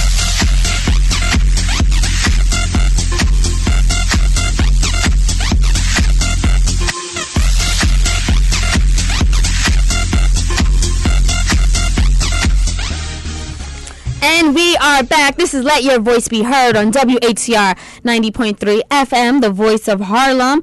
It's time to get serious again. We're going to talk about the prevalent violence in Chicago among gangs, among youth. It's honestly, it's heart-wrenching when you think about it. I'm going to just give a brief little synopsis of what's been going on, then we'll get straight into this discussion. So, Chicago. When you think of Chicago, some people might think Kanye West, Common, Al Capone, Barack Obama. All of these significant people have called Chicago home. But today, the prevalence of gangs, violence among teens, and the skyrocketing murder rate plaguing the south and west sides of Chicago has cast a dim light over the windy city. The number of homicides in Chicago are higher than the U.S. troop killings in Afghanistan. So far, as I mentioned earlier on the show, over the weekend, this weekend, 11 people have already been wounded in gun violence. And last weekend, 38 people were shot in the period of 52 hours, while 11 people were shot this past Monday. Wow. Innocent victims being caught in this gunfire include teenagers as young as 14 years old. This was last week. To help us explore the epidemic of teen and gang violence in Chicago, we have two very special guests on the line. We have on the line with us Harold Nooney G. Ward, who is a former Chicagoland gang leader who worked with a former infamous drug lord, Larry Hoover. You guys should know him at least from Rick Ross's song, I Think I'm Big Meech, I Think I'm Larry Hoover. Yes, he is a real person. He is not a myth. No, but some people think that. I agree. Now, Nooney, he is a reformed community activist, a leader, and politician. He's dropping a new book along with the re-release of his DVD, both entitled Gangster with a Heart of Gold, The Nooney G Story, which is narrated by Kanye West and Common. I just want to add in there, he's worked with Barack Obama, he's worked with Russell Simmons, and NFL legend Jim Brown in cleaning up the streets of Chicago. Now, on top of that, we have Tio Hardman, who is also joining us. He is the director for Cure Violence Illinois. He's an award-winning public health model that has been scientifically proven to reduce shootings and killings. In 2004, Tio has also created and helped implement the violence interpreter concept. Now, the interpreter actually it's a documentary that was premiered on Frontline on PBS. It's a great documentary that hits home and gets to the root of the problem concerning gangs and violence in Chicago. Definitely check that out. And if you guys might have saw Tio on CNN, the New York Times, maybe even BBC, but he's been talking about this issue for years as well. Thank you both, gentlemen, for joining us here on Let Your Voice Be Heard. I'm glad to be here with you. Okay, so yes, that was Nooney. And Tio, are you here with us as well? Yes, I'm here. I'm on the line. Okay, great, perfect. So let's just start things off to get right into this issue. First question. According to the FBI, Chicago is the city most heavily populated with gangs. Reports show that Chicago's murder rate has quadrupled that of New York and doubled that of Los Angeles. Now, what I want to know, and I'll start off with you, Nooney, why is that, and how is gangbanging different from when you were growing up in Chicago back in the 80s and 90s? And as I mentioned, you were also down with the Gangster Disciples, which is an infamous an infamous gang in Chicago. So if you can start off by explaining the difference and what is just going wrong. One difference is, when I was gangbanging, we had structure. That means all the organizations had leaders, and everybody had laws and rules and things like that where everybody had to abide by. Now, ain't no structure. They do what they want to do, how they want to do it, and it's our kids, grandkids, like that. So ain't no structure, ain't no sense of just fear nobody. These kids right now don't fear nobody. So since they don't fear nobody, they do what they want to do and how they want to do it. So that's basically what it is. When I was gang banging, when I was going, we had structure. We feared the people that was over us. You know what I mean? Because that's what it was at the time. Now they don't fear nobody. And then, and you understand this too. The economics is really what the key to all this here. That's the whole key to all this. Economics. And you live in projects and you live in areas where, kids go to school just to eat. You know what I'm saying? Mm-hmm. And when they get out of school just to eat, when school is over with, you know what I'm saying? People don't understand that. When school is over with, then now it's like, that thing they say, the playground, the devil workshop, you ain't got nothing to do. Ain't no after school programs, ain't no things for them to keep their mind occupied on different things. You know what I'm saying? Other than hurt each other, gang banging. Yes. So that's my take on that. Yes, thank you so much. Tio, can you chime in? Tell us what is going wrong, if you can just give us some insight on what's taking hold of the youth in Chicago and on Chicago streets. Yeah, without a doubt, I want to thank Brother Mooney Ward. That's one of my comrades. This was going on. A lot of these young guys have grown up in the culture of violence. It's learned behavior. I grew up in Henry on the projects on the west side myself. Grew up around all the brothers that run the street life. A lot of young guys, you have more cliques nowadays in Chicago. Mooney was talking about the structure of the past. You don't have that structure, but when you had structure in the 70s, 80s, and the 90s, you had more homicides, but they were gangbanging for different philosophies back then. Nowadays, the guys are shooting and killing over anything. You looked at me the wrong way. You bumped into me at a party. You kicked me out of a party. Some of it is economics as well, but it's that mindset. A lot of young guys feel that they can build a strong reputation if they're a known shooter. And that's what's going on in Chicago right now. And, the beat goes on. You have a lot of internal fighting within the cliques as well. That's something that's it's not new, but it's been going on over the last 10 years. But you have all these different groups that are formulating, just like New York City. You had the cliques and you had the different factions. That's what's new in Chicago right now.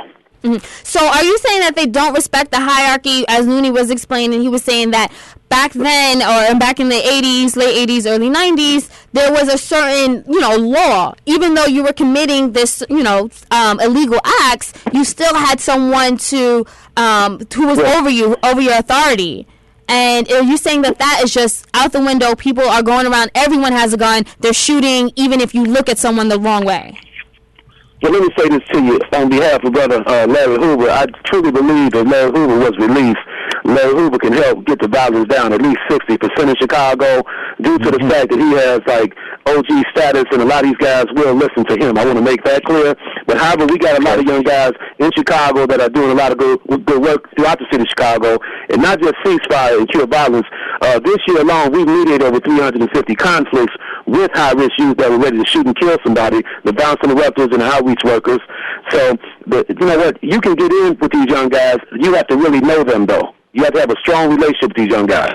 And you know what, Tio, yes, I want to get your feedback, because with your interpreter program, that's exactly what you did. You took OG gangsters and people that are respected in the streets, but who have reformed their life and their lifestyles, and are now talking to the young guys and trying to basically intervene before more people are shot, and before the gang level and the violence escalates to a certain degree, correct?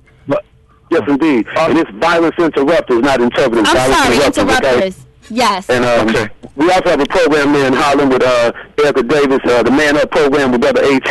Chaz Williams is working in New York City as well with the Cure Violence Overall Initiative. So that's what we've done for sure.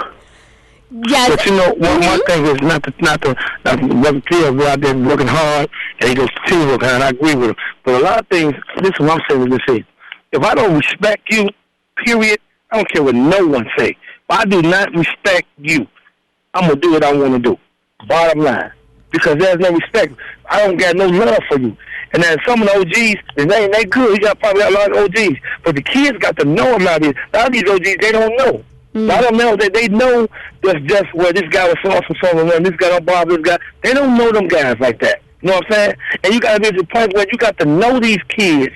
And a lot of people don't want to take time for them. They want to say, well, I'm so-and-so, so I'm this, that. Them kids don't care about that. They want to know, who are you? What you have done? Talk to me. Sit down. See, we don't, like that Scared Straight program, that was kind of cool. But if we would have did what the real way, you saw a difference. Because the thing is this here, you got to first respect. Well, if I don't feel you, if I don't feel you, you ain't nothing to me. And the kids tell them like, okay, you say, well, stop showing guilt, stop doing it, stop doing that. What you replacing that with? That's all I want to know. What you replacing that with? We could talk all day till you blue on your face. When I go home, my stomach's still hurting because I need some food. My little sister ain't got nothing. My father in jail. My mother on crack. Okay, and you want me to stop violence? I'm acting out. I'm mad. I'm frustrated. It's money. When the bottom line is money, it's money for everybody who's making money off these kids. It's money for the kids to try to get food and different things. Ain't nobody gonna tell me it's not economic. It's economic. Because if we all had money, what are we fighting for?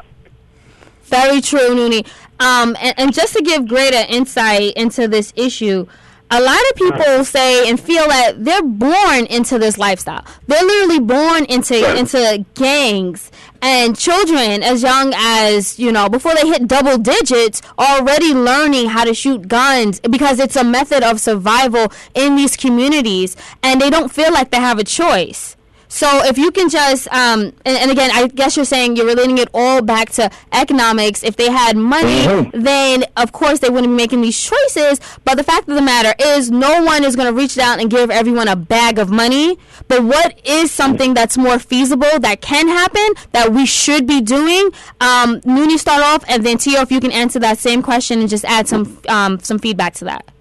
One thing we need to do, we need to sit down with them and ask the kids, what do y'all want? See, we don't talk to them. We make decisions for them already.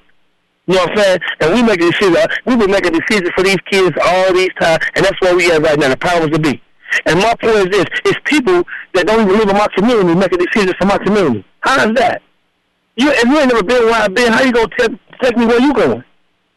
The point I'm saying is, they need programs. Programs is to teach them. If they knew better, they'd do better. We need to teach them and show them the way they need to go. What we do, we think it's because we grown folks, this is what you should do. Like we've come to kids, everybody pounding in our head. The times are different. You can't do that no more. Everything is different. Everything is microwave now, instantly. So we got to talk to the kids and show them we got love for them. We got to have programs for them. We got to have economic programs. We got to have school programs. We got to do things that we wasn't doing back then. We lost all that because everybody's caught up trying to do what they need to do. So my point is, the bottom line is, we got to teach the kids the right way and show them love. And we got to have programs implemented in that, real programs. Not you get the program today and tomorrow the Congress and the Senate get mad and take it from us. You know what I'm saying? Yes. That's the whole thing. They need that. They need that. Tio, do you agree with that? Yeah. Yeah, you definitely need more programs in the community, but I just want to make this clear, too. On behalf of Kill Violence Ceasefire, we hire younger guys as well, not just all the OGs. We have a professionally trained staff. But when it comes down to changing the outlook in the community with the young people, we got to get them involved. Like right now, we work with Isaiah Thomas and some of the Chicago Bulls players. We had this Tournament for Peace this basketball league that we've established, and we're playing games every week with different rivals in these communities throughout Chicago, along with Father Flake on the south side of Chicago, and it's starting to produce a few results because the guys are not in conflict with one another right now. But you have to meet the people where they are, and I agree with Brother Mooney, and take them to a higher level.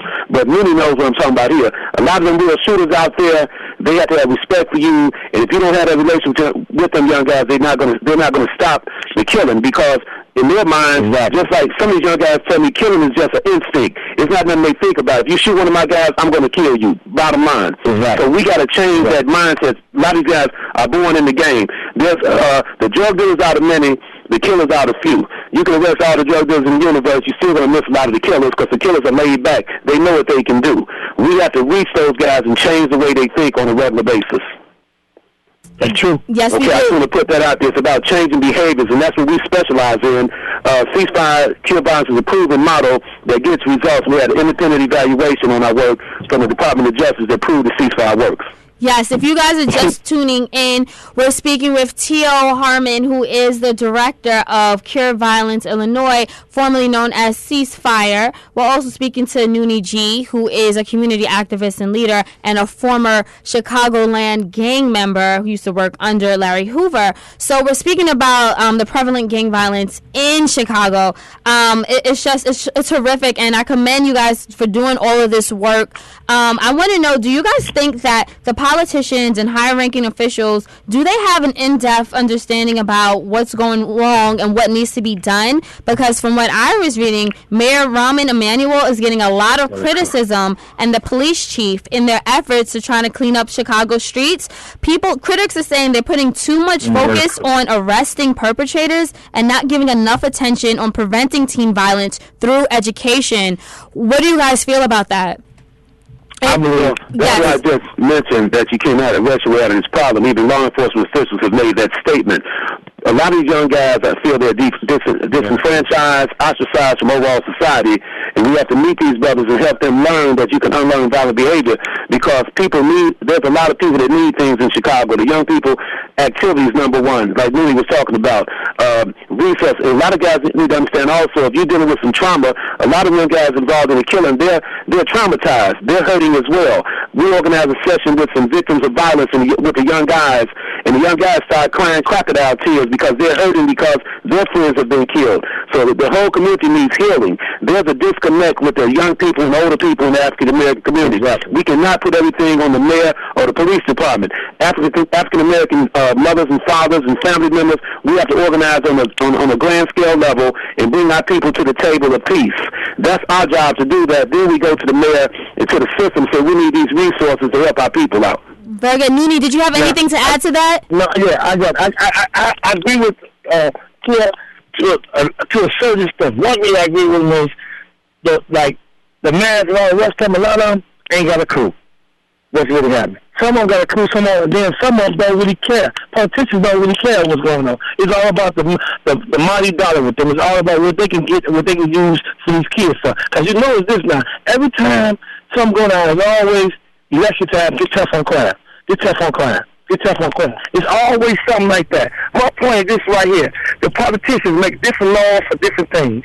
Make the laws, put a law in place that we're going to make sure that we keep these programs instilled no matter what the circumstance it is with these kids. Because they don't understand this here. These kids, again, do not fear nothing. When you don't fear nothing, you don't care about nothing. And their mindset is like that because they don't feel nothing. We got to change their mind. We got to change the way they think, the way they act. But my thing is, we change the way they think, we got to replace it with different things. Now, the politicians make decisions. It costs, check me out, it costs $18,000 to teach me how to be a productive citizen, or be a good role model and all that. But it costs me $36,000, okay, to house me in the penitentiary. So I'm thinking that these are supposed to be mathematicians and mathematics people, right? And we talking about balance the budget. Well, I figure, well, half of that will balance the budget, and the other half can go teach somebody so they don't have to go to penitentiary. But see, that's a big business. People don't want to talk about that. Jail is big business. Everybody's involved. American Express, all of them, privatizing. It's big business. And we know this, and I got to say this. 3/4 of the business is black folks in the jail. So I can't say, you know what I mean, we can't put it on man. You can, they powers to be. Them the ones, because I'll tell you right now, if it get out of hand too much, they know how to shut it down when they get ready. I'm telling you that right now. Oh, thank you, Mooney. T.O., stick around. We have to go on a quick commercial break. We're going to talk about this. We're going to talk about the business and everything what you guys are saying right after this quick commercial break. Stay tuned. This is Let Your Voice Be Heard on WHCR 90.3 FM.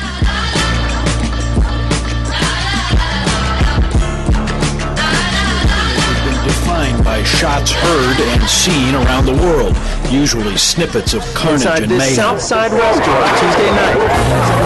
Dancho Brown.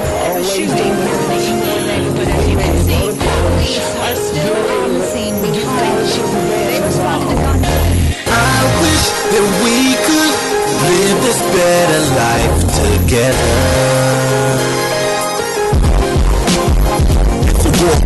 going outside, yeah. Better get a crisis. Losing all this young black life is so priceless. Another generation lost cause dad's gone. The top murder rate, nothing to brag on.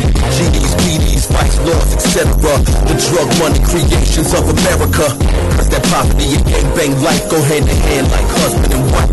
Wish I could save all the youth and take them high like spaceships. Shield you from society telling you that you ain't ish. It's all lies to lock you in that Jim Crow and keep you proud of the crimes that you in for. The blue collar city cold and witty. Boys trying to find their manhood and girls trying to stay trendy. We gotta turn the wheels right now. I know the world is a ghetto, but I'm talking for Chi-Town. I wish that we could live this better life together. Guns down, yeah, put the guns down. Shot down, baby, please put the guns down. I wish that we could live this better life together. Guns down, yeah, put the guns down. Shot down, baby, please put the guns down. There's a problem that arises in the shy. The murder rate is at an all-time high. Nobody living, so somebody gotta die, right? I'd rather brawl than to shoot a man. We'll never fight it all, kids, that's the cooler plan.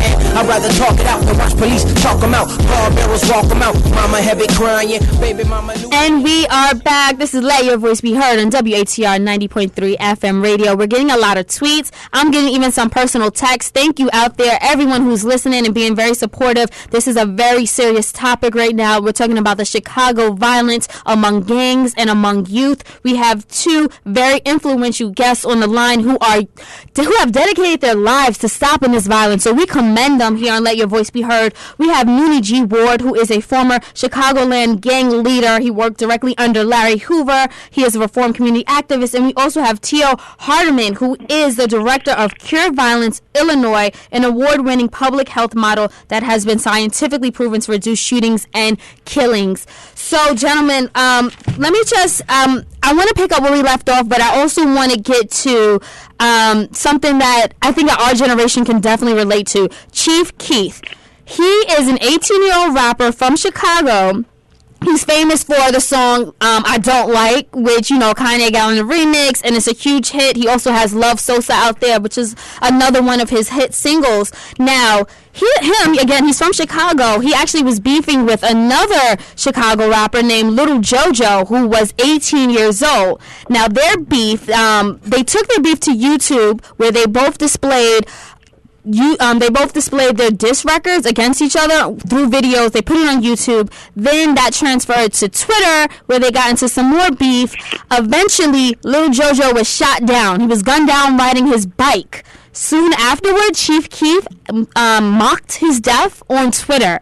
So, and we know that there's a connection between both of them. There's a correlation because they were beefing and they put out diss records. So my question is, what responsibility do you two think labels have when it comes to handpicking these artists from underprivileged communities? We know what they talk about. We know what they represent. Chief Keef, he talks about this violence, and he glorifies it to a certain degree. He's still a teenager. To a certain degree, he doesn't know any better. But the people around him and the people that are making money off of him, they do know better. Let me know, you guys, and Tio, we'll start with you. Do you think any responsibility or something should be done from Interscope Records and Def Jam and the people that know better, that are signing and making money off this exploitation? Yeah, without a doubt. I know a lot of people reached out to Interscope Records. They talked to the record companies.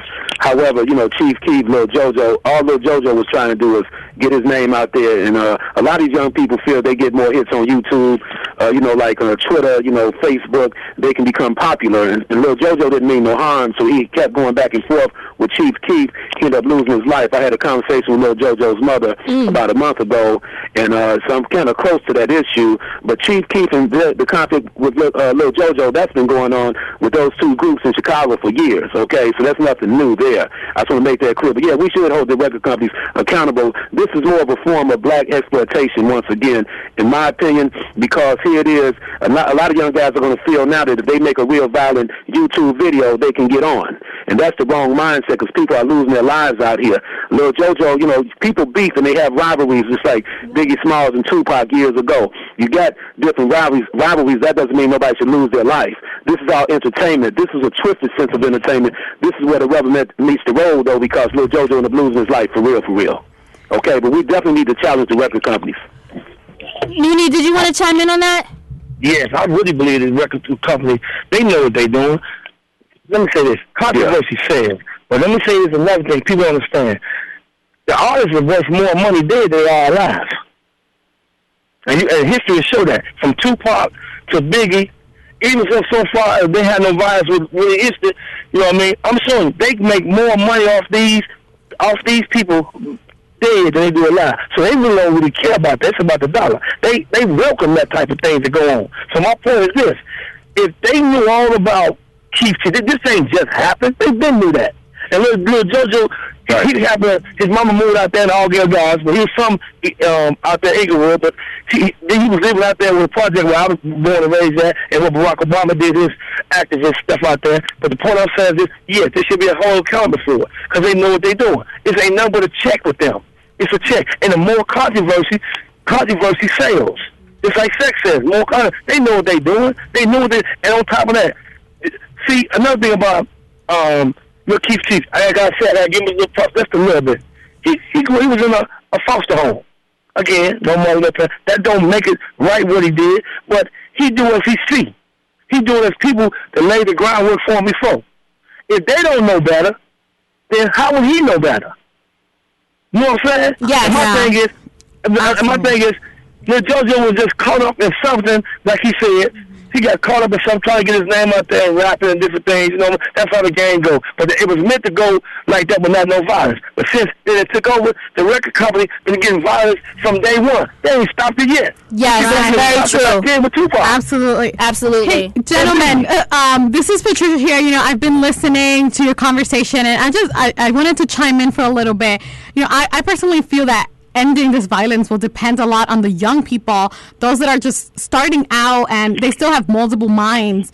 But I feel that to do that, we have to know what they want and what they need to keep them away from this violence. Right. If we don't know what they want, how can we ask our legislators to do something about it? So I just want to ask you, and you guys can take turns, have we done something? Have we gone out there to the community and talked to the young people and asked them, what will keep you away? Is it sports? Is it better schools? Is it daycare centers? What will keep it away from these violence?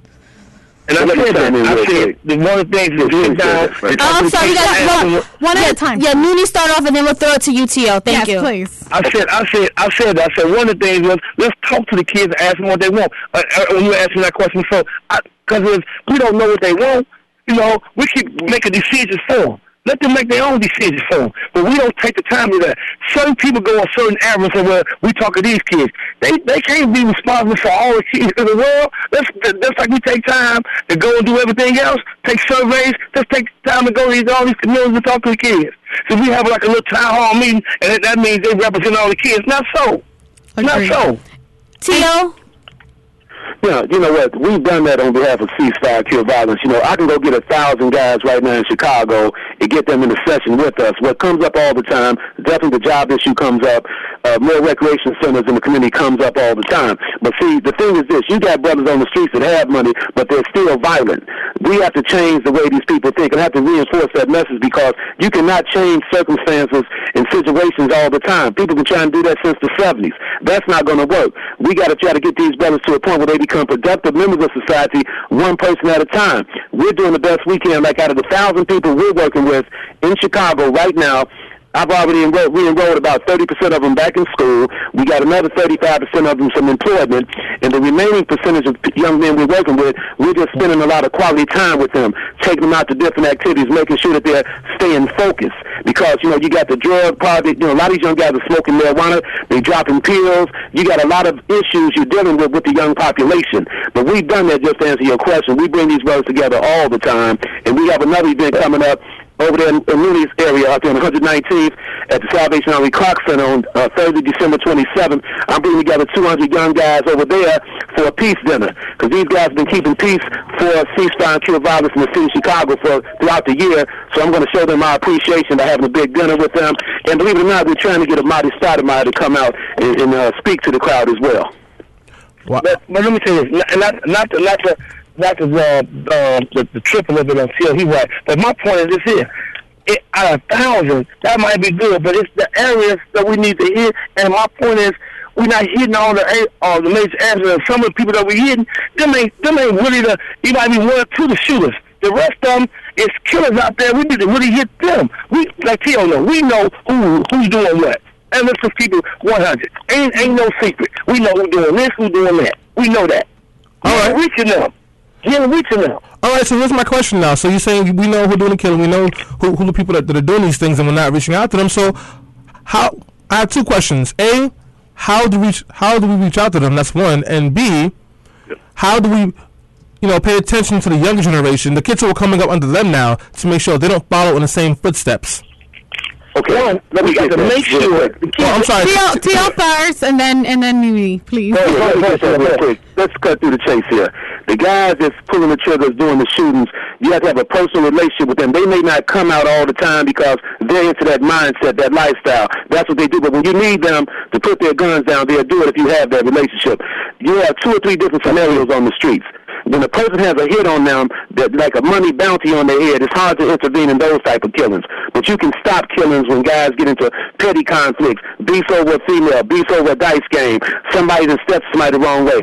We have guys on the streets. I have 100 staff in Chicago now. We see guys going to another area.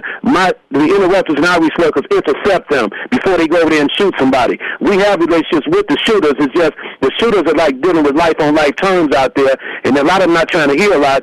But we have guys that used to be a part of their cliques working for us who are professionally trained that they will listen to, and we get them guys to step down and put their guns down all the time. It's just a matter of them guys wanting to do something else. Some of the guys in the game don't want to do nothing else. They want to live the game lifestyle. So all you can do is minimize the killing that goes along with the game lifestyle, and that's what we're doing on a regular basis. It's not just about OGs. We got young guys working for us, young as 20 years old, 22 years old. They come from them cliques. And if you're not from them areas, you cannot work with them guys because they're not going to listen to you. It just so happens with myself, I can go all throughout Chicago and talk to guys on all levels. So we're doing the best we can, but we always need more help. I'm not just talking about resources now. It's incumbent upon the black community. And I hope everybody's listening to this. The black community, I'm not just talking about the leaders, I'm talking about everybody in the black community has to come together, organize like Minister Farrakhan calls the Million Man March for atonement. We need like 50,000 brothers and sisters come together in Chicago and really address this issue and bring us back as one again. Without no unity, the people will perish. Right. But one thing is with him. What he said is true. What he just said is true. We need the people to come together. And he right, in certain areas you can't go in there because they got to trust you. And they don't trust you. One thing, they trusted them because each time they've been used so much to the point where politicians use them. And they skeptical. But they want to have a meeting over here. No, for what? Who won't be there? So I ain't coming there. I ain't going to be over there. You know why? Because they've been used so much. What we need to do, is get the kids together, get the people together, and to the point where we know the politicians all hands off. Y'all can't come involved and do nothing. All we need y'all is for y'all resources. With y'all, so y'all represent the people, they represent us. Let the people that's doing this stuff chill out, talk with the kids, and do what we need to do. But we ain't gonna be able to get that because once we do what we need to do, they feel like they will take the credit. Well, they can have the credit. Yes. I don't mind them having the credit if we're gonna save some lives. Mm-hmm. But we keep saying the same stuff over and over again. Yes. And it's going to be the same thing. We got to come up with a solution is, first of all, the kids got to be able to trust you and know that you mean what you're saying. You ain't using them. They ain't dumb. They are not. They know people get money off them. They do know that, and I'm so sorry, gentlemen. We have to wrap this conversation up. And I just want to throw this out there, T.O. Is hip hop helping the resolution in any way in the conflict? No, it's not. What do you think about that? No. Well, hip-hop really quickly, T.O., and then Nuni. No, I wouldn't say hip-hop's helping. I mean, people in the hip-hop community trying to make their money. We respect Jay-Z, Master P, Kanye, Common. But in Chicago, the gangster rap just started coming about with the Chief Keef, Lil JoJo, because Chicago is like the home of all the gangsters. So gangsters really don't talk. That's why you didn't have a lot of gangster rappers before this point. And now, since you don't have no kind of order in Chicago, you got a few gangster rappers, somewhat gangster rappers coming out there. Now, hip-hop doesn't play a role in the solution. And quickly, that's Erica Ford, not Erica Davis. I want to make that clear. Working in Harlem with ceasefire, cure violence, okay? And my thing is, I agree with the father saying they ain't doing nothing, but they play a role because my whole thing is this: they're not listening to the preachers, they're not listening to like the other people, their mothers and fathers, but they'll listen to Jay-Z, they'll listen to Kanye, listen to if they for real. I believe they got involved, and for seriously got involved. Everybody got involved, and talk to these kids along with C-Spire, along with people like me and T.O., they can make that happen. They not doing it because, see, they living a lie. And the kids are what they do is imitating what they doing.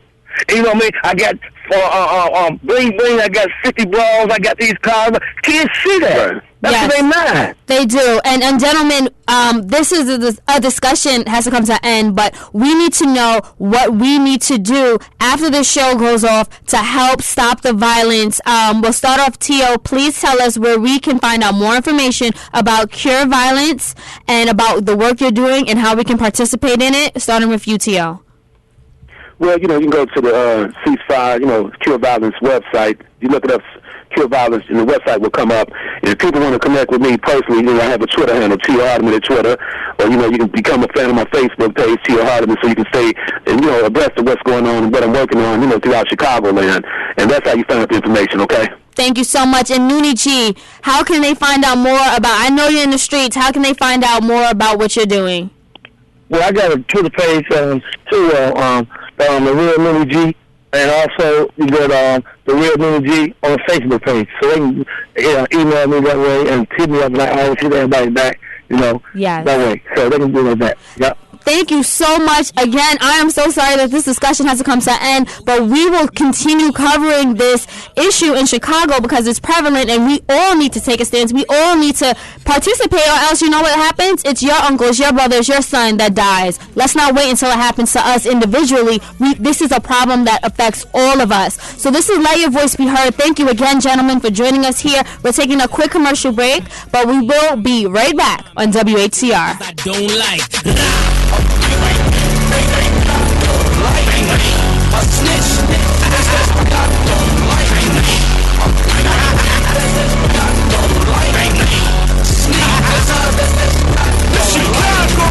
They smile in my face is what I don't like. They steal your whole sound, that's a sound bite.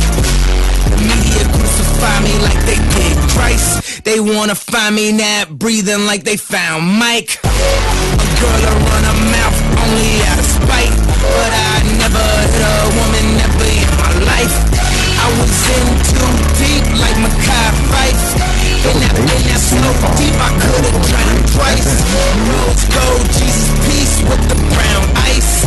Eating good vegetarian with the brown rice. Girls kissing girls, cause it's hot, right? But unless they use a strap on, then they not dykes. They ain't about that life, they ain't about that life. We hanging out the window, it's about to be a Suge night.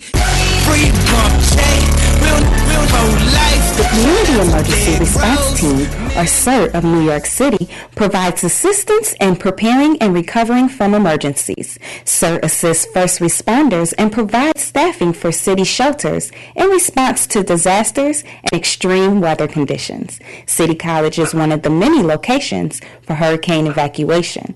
CERT team members are local and live amongst the community, so they are always there for the people. CERT members will speak to any organization about emergency planning for the elderly, children, and the disabled. They offer workshops in creating go bags, emergency communication, and evacuation plans, and shelter-in-place kits. To learn how to prepare for emergencies, call South Harlem CERT at 917-406-6661. Oh shit, baby. Yeah. We did it again. And this time, I'ma make you scream. Yeah, man. I see you over there, so hypnotic. Thinking about what I do to your body. I get you like, ooh, baby, baby, ooh, baby, baby. Oh, ooh, baby, baby, ooh, baby, baby.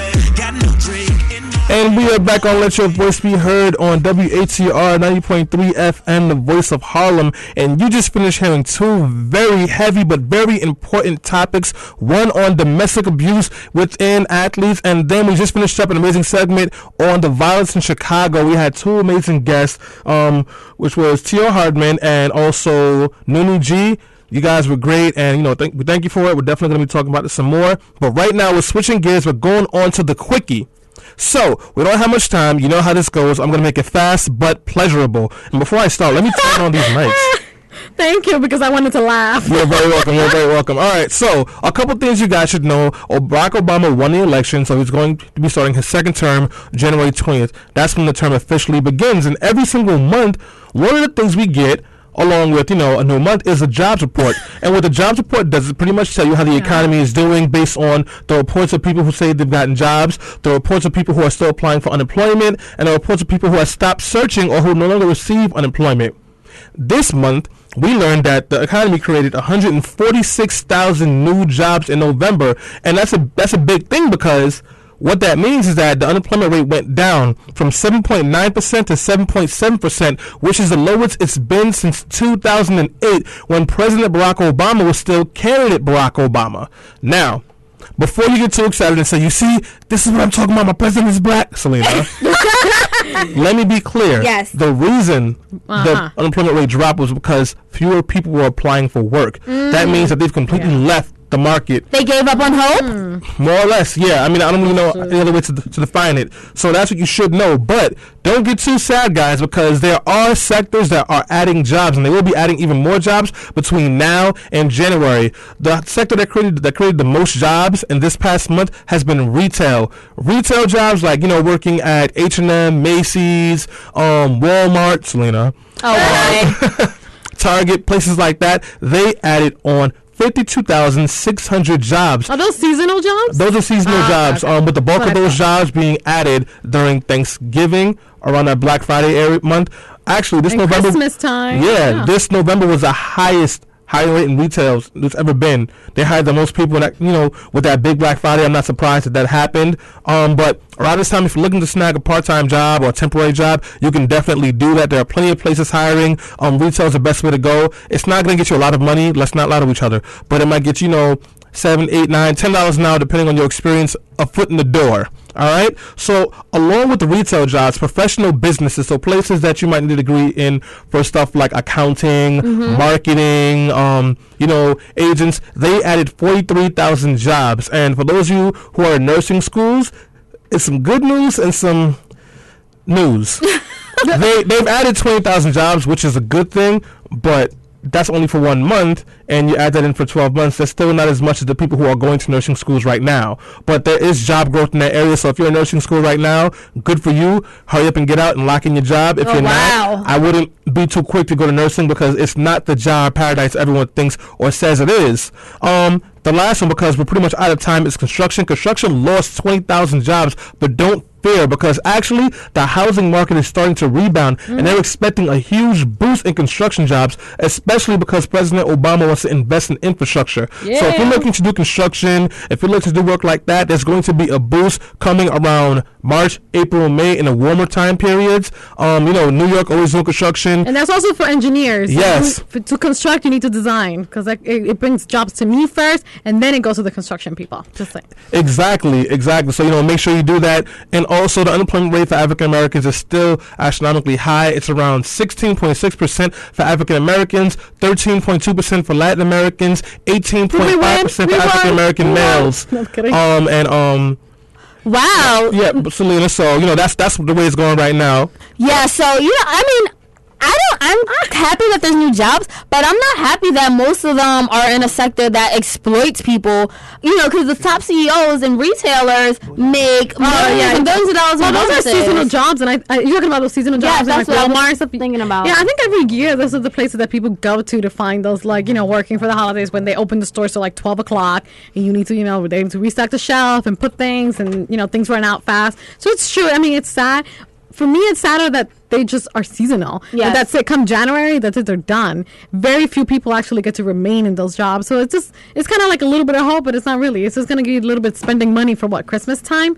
So it's not necessarily something that I consider job growth. That is just, like I said, it happens. It comes and goes. Does it make Obama look good? I don't think so. It does make Obama look good per se, because what most people will see is that we added 146,000 jobs and that the unemployment rate went down to 7.7%, which shows progress. But we have a lot of work to do. If you're looking for work right now and it's not necessarily the wage, you just need some money in your pocket, then this retail may be the best bet for you at the moment. But guys, keep hope up. Let's make sure we get this economy going. And this has been Let Your Voice Be Heard. We got to get out of here. We'll be back next week with another great show. Brother Leroy is up next, and make sure you stay tuned for that because he always brings it.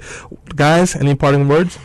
Bye. God, don't miss you. Till next week. Hit us up on Twitter, BeHeard_radio.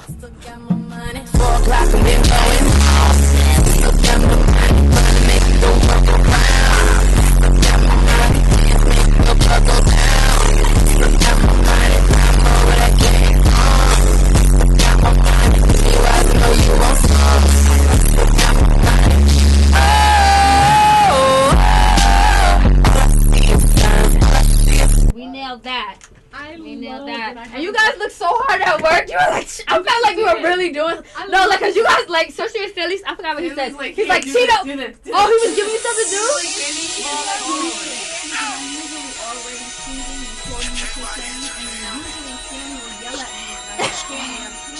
Oh, he was yelling. I saw you guys.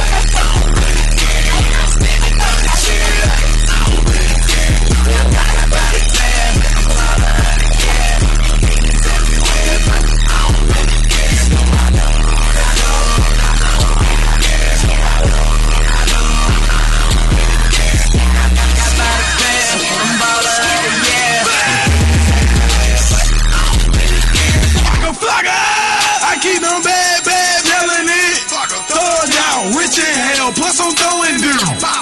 Trunk is true. Everywhere I go, I'm yelling bricks for Monopoly. Loud as shit.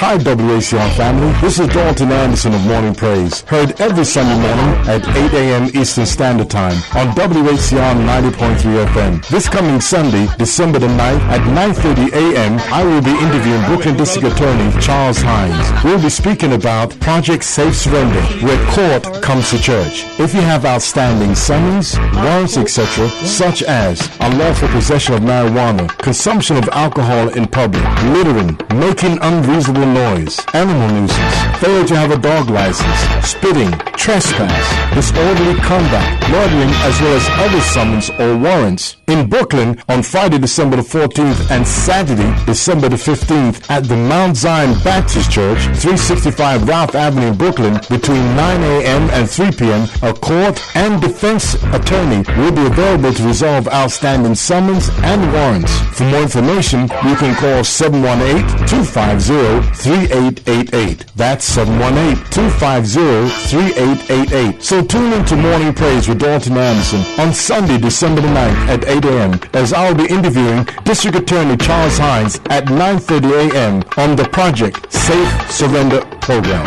Thank you. The Community Emergency Response Team, or CERT of New York City, provides assistance in preparing and recovering from emergencies. CERT assists first responders and provides staffing for city shelters in response to disasters and extreme weather conditions. City College is one of the many locations for hurricane evacuation. CERT team members are local and live amongst the community, so they are always there for the people. CERT members will speak to any organization about emergency planning for the elderly, children, and the disabled. They offer workshops in creating go bags, emergency communication, and evacuation plans, and shelter-in-place kits. To learn how to prepare for emergencies, call South Harlem CERT at 917-406-6661.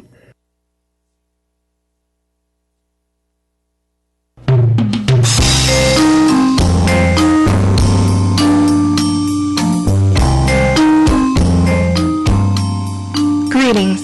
This is Honey from Harlem 411. Tune in to Harlem 411 Friday nights at 6 p.m. to 8 p.m. for information on health, education, housing, community events, and more. Harlem 411 serves information to you with the opportunity to call in with your questions. Harlem 411, produced to serve the community's needs. Let us serve you with information. Friday night, 6 p.m. to 8 p.m. on Harlem 411.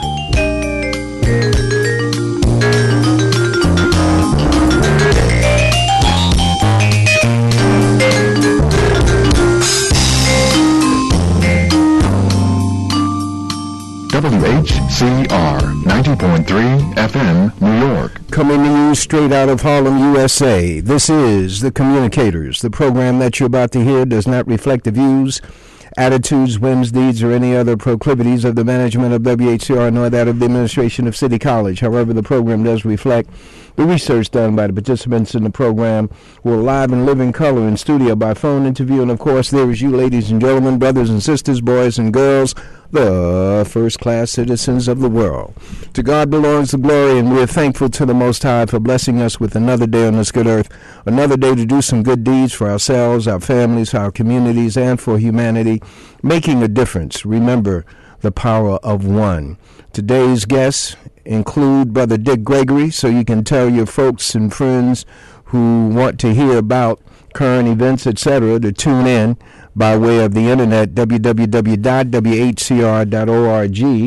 And if you have one of those, you're already listening. I'm looking for my stuff here. If you're already listening by internet, you can download an app that says by phone, TuneIn Radio. The free app is called TuneIn Radio. You get that app, and then you access all of the shows that you so dearly want to hear, including the Communicators and other programming here on WHCR. This program comes to you out of 660 plus degrees of blackness. It is a black show, not a people of color show, not a coon show, and we are striving to bring the information in a classroom setting that will allow you to ask questions and, improve your knowledge, wisdom, and understanding. Stay tuned. We'll be right back. Started slave ships. Slave ships. There are more records of slave ships than one would dream. It seems inconceivable until you reflect that for 200 years ships sailed carrying cargo of slaves. Non-violent. In the face of the violence that we've been experiencing for the past 400 years, is actually doing our people a disservice. In fact, it's a crime. It's a crime. Here come the drums.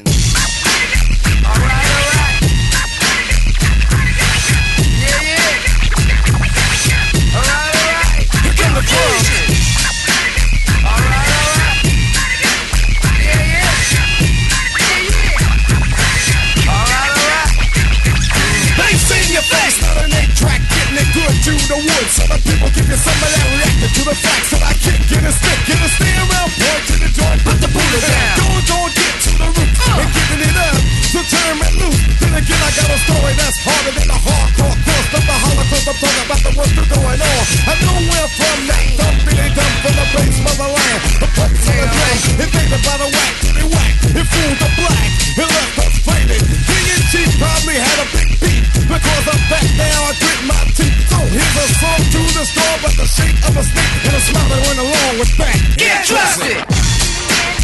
Get trusted. No. Get trusted. No. Get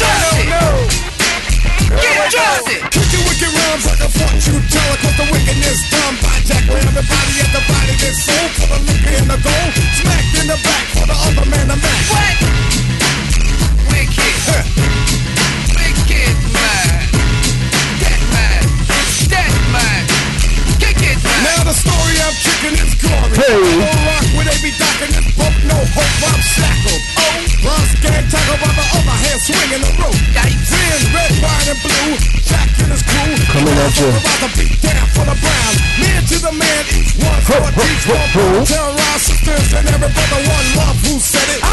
Did he sang it? The hater taught hate, that's why we gang banging. Beware of the hand when it's coming from the left. I ain't tripping, just watch your step. Oh, shucks. Public black enemy. Well, We're going to be talking with a young man out of that generation. Parents are born during that generation, and that means that he is one of the conscious ones. Most of our children are conscious. We just haven't connected with them. And we're very happy to have with us a young man who's going to give us some insight into learning 3D modeling. Now, the young sisters out there, they just perked up their ears. Oh, man, let me get my hair right. No, we're talking about 3D modeling for video games. And why is this important, ladies and gentlemen? There are so many negative video games out there, and also our children are geared to being consumers of video games and not creators of video games. So we're going to get into the pathway to becoming a person who creates video games, and one of the aspects of video games is 3D modeling. This young man is at one of the top computer designing schools. That's my term. He'll correct it. But one of the top designing schools where they go to design computer software, to design the software that goes into games and other aspects of technology. Without further ado, we're very happy to have with us Brother Kotokwe. Thank you for joining us on the Communicators. Thank you very much.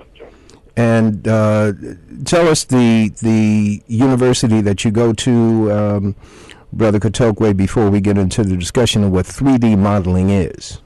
Okay. I attend the Savannah College of Art and Design, specifically the Atlanta campus. And how long have you been there, brother? I've been studying since 2006. And one of the unique aspects of your studying, which brought you to our attention, is the fact that you are have been very capable at what you've learned, to the degree that you've been earning some internships. Tell us about the internship and what I'm not getting into your personal business. You don't have to mention anything. You can just say it in general. With a company, a corporation, a design company, whatever, and what you have been doing during the summers, and how many summers have you been doing? Okay. I've been working each summer since 2007 at Savannah College, at the Imagination Computer Camps. And what I would do at these camps is I would take young students from 8 to 17 years old, and I would give them a 2-week course on how to use programs like 3ds Max and Maya, and how to make 3D models with them. This is just an early stepping stone to get their feet wet in the industry, so they know what to use to be creative in the industry, and how to create their own projects and their own ideas, and how to realize them in the virtual realm. And these, go ahead. Okay. And these concepts that I teach them are things that I didn't start learning until I was in college myself.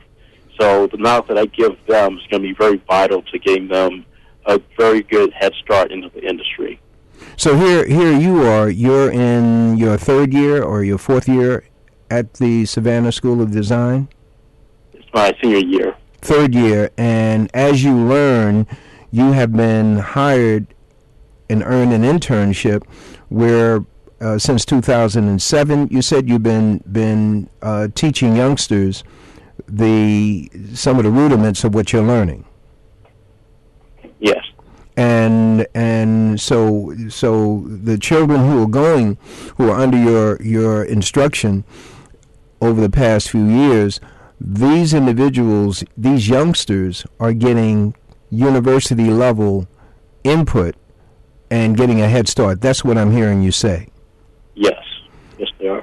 And given my belief, Brother Leroy's belief, my black belief, that black people are the most creative individuals in the whole wide world, that we learn in a particular way, that we gain information. Once we gain the information, we then reprocess it and teach it in a more simplistic and a quicker manner.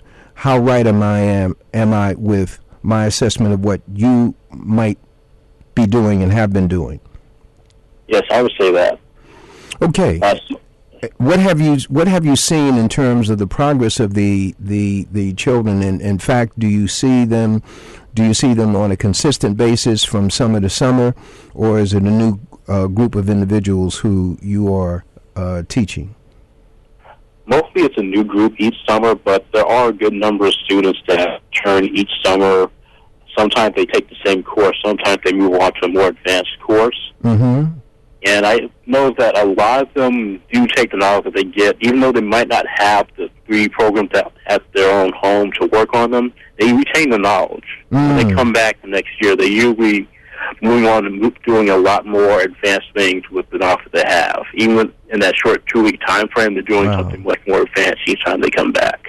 Now, most of the youngsters in the world and the tech, where there's electricity, and there may be other ways of accessing the playing of video games where there might not be that much electricity, maybe solar energy, but most in the so-called Western world and the developing world, such as Asia and whatnot, there is this super interest in video games on the part of our young people. It's a driving industry, and does that in actuality prepare them, so to speak, for the kind of course you're giving them in the summer?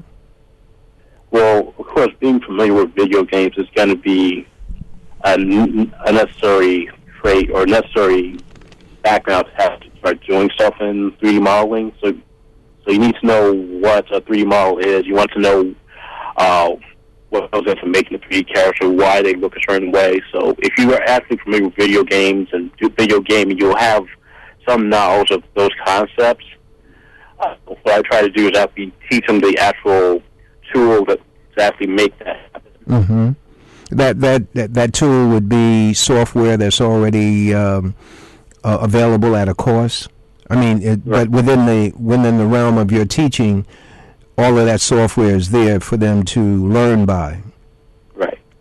And what about creating the software? What have you learned in terms of that? Creating I think my research says there are 3 levels, X, Y, and Z, or something like that, to create a 3D model. Not levels, what we call X, Y, and Z are called dimensions. Mm-hmm. Right. So when we talk about dimensions, we're talking about 3 planes for working on. When you look at a flat piece of paper, you call that 2D. You have 2 dimensions. So when we talk about 2D, you think back to math class and think about geometry. We had a grid. You have an x-axis and a y-axis, and that'd be a 2D grid. Okay. When you go into 3D modeling, you're going to add one more axis to that. So you have your x-axis, you have your y-axis, and you have a new axis called a z-axis. And that one will be extending, if you're looking at a flat 2D page, a z-axis will be extending outward from the page towards you and beyond the page downwards towards the ground. Right. So that's why you have those dimensions that you talk about, or those 3 different axes. Now, math is obviously a part of this. Right. In speaking with a super mathematician yesterday, this brother's a PhD in this area. He said it probably involves calculus 3. Does that ring a bell? Does that? He was saying it from my description of what you're doing. Calculus 3. Well, having a math background is helpful. It's not necessary to understand how to use the tools. Okay. I mean, if you think about maybe early 3D modeling before the tool for more advanced and streamlined, go ahead. Back in the early 90s, you would need to have a very, very good background in calculus to do 3D modeling. But nowadays, the tools are much more streamlined. So as long as you know how to point and click and drag objects, you can create a model in a 3D program. You just need to know what tools to use to make what you want. It's built into the software. Right. The calculus 3 and all of the other higher mathematics is built into the software. Right. So nowadays, it's basically knowing how to drag points and sculpt in a 3D environment. Okay. And something from there. And in the process of learning might the students get a greater appreciation for math and higher science? Yes, I would say so. And tell us about yourself, your journey. Well, I've always been passionate about video games. I've been playing games since I was maybe 5 years old. So, when I started getting into college, doing research about what schools to go to, I want to do something where I could take my creative background, because I've always been very interested in 2D art. I've taken classes at Cooper Union in preparation for college. Yes. To get a better portfolio for college. Yeah. Yeah. Right. And I've also took several art classes before that. So I wanted to do something that I could take the 2D art background that I had and start applying that towards the video game field. And 3D modeling was something that I could do where I could take a 2D art background and take what I learned from there and apply it into making 3D models. Okay, and what have been your own personal projects, without trying to get you to divulge waiting to be patented ideas? What has been your own projects that you can share with us? What I do have is a YouTube channel where I have some of the 3D models that I made for class projects. I've been trained in the software, but it was only recently that I was able to legally acquire the software myself to start doing 3D projects on my own. So most of the stuff that I have on my YouTube channel just has school projects and not maybe personal projects of my own, but it's still a good representation of what I've done so far, my skills in 3D modeling. So how would folks access your YouTube channel? Okay. If you go to www.youtube.com/Itokway-Grant. Spell that for the audience. That'll be KATOKWE.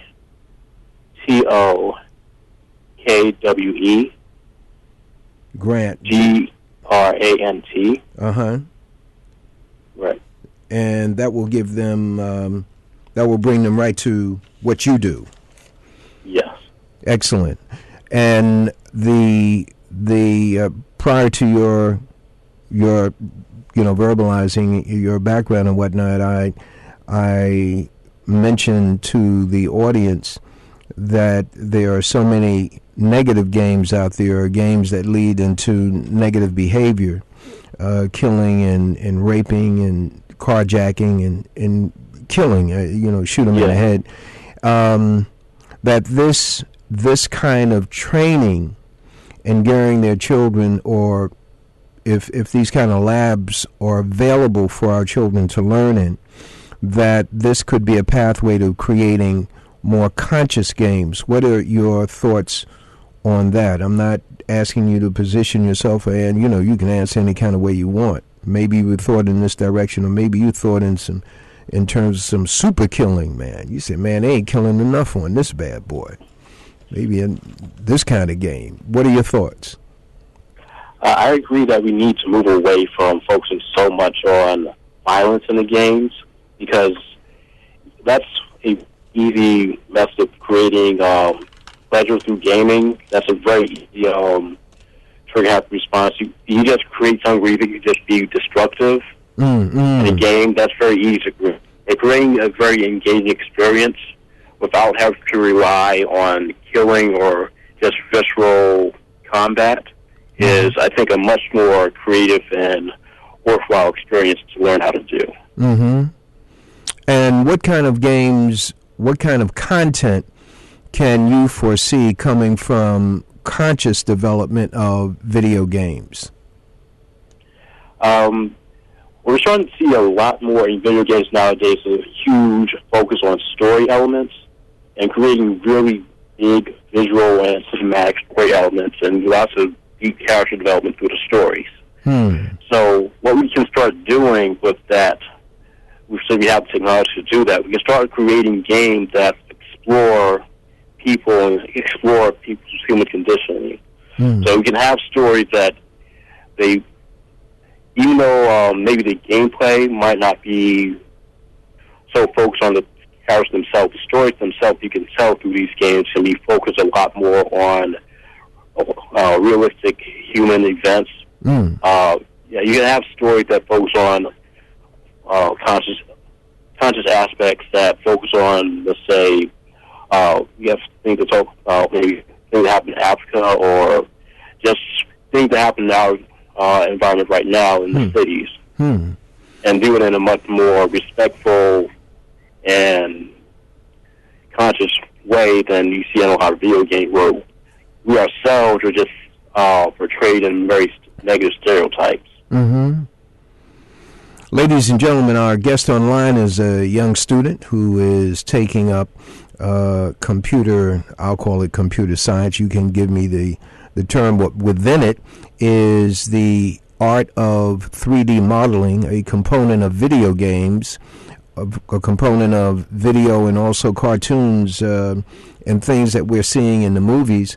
It is a very fascinating area.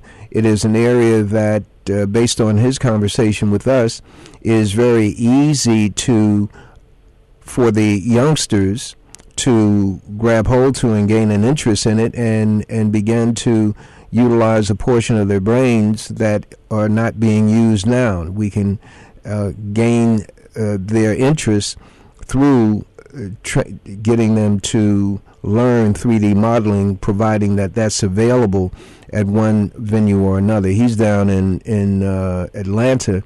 He's talking to us from New York City right now.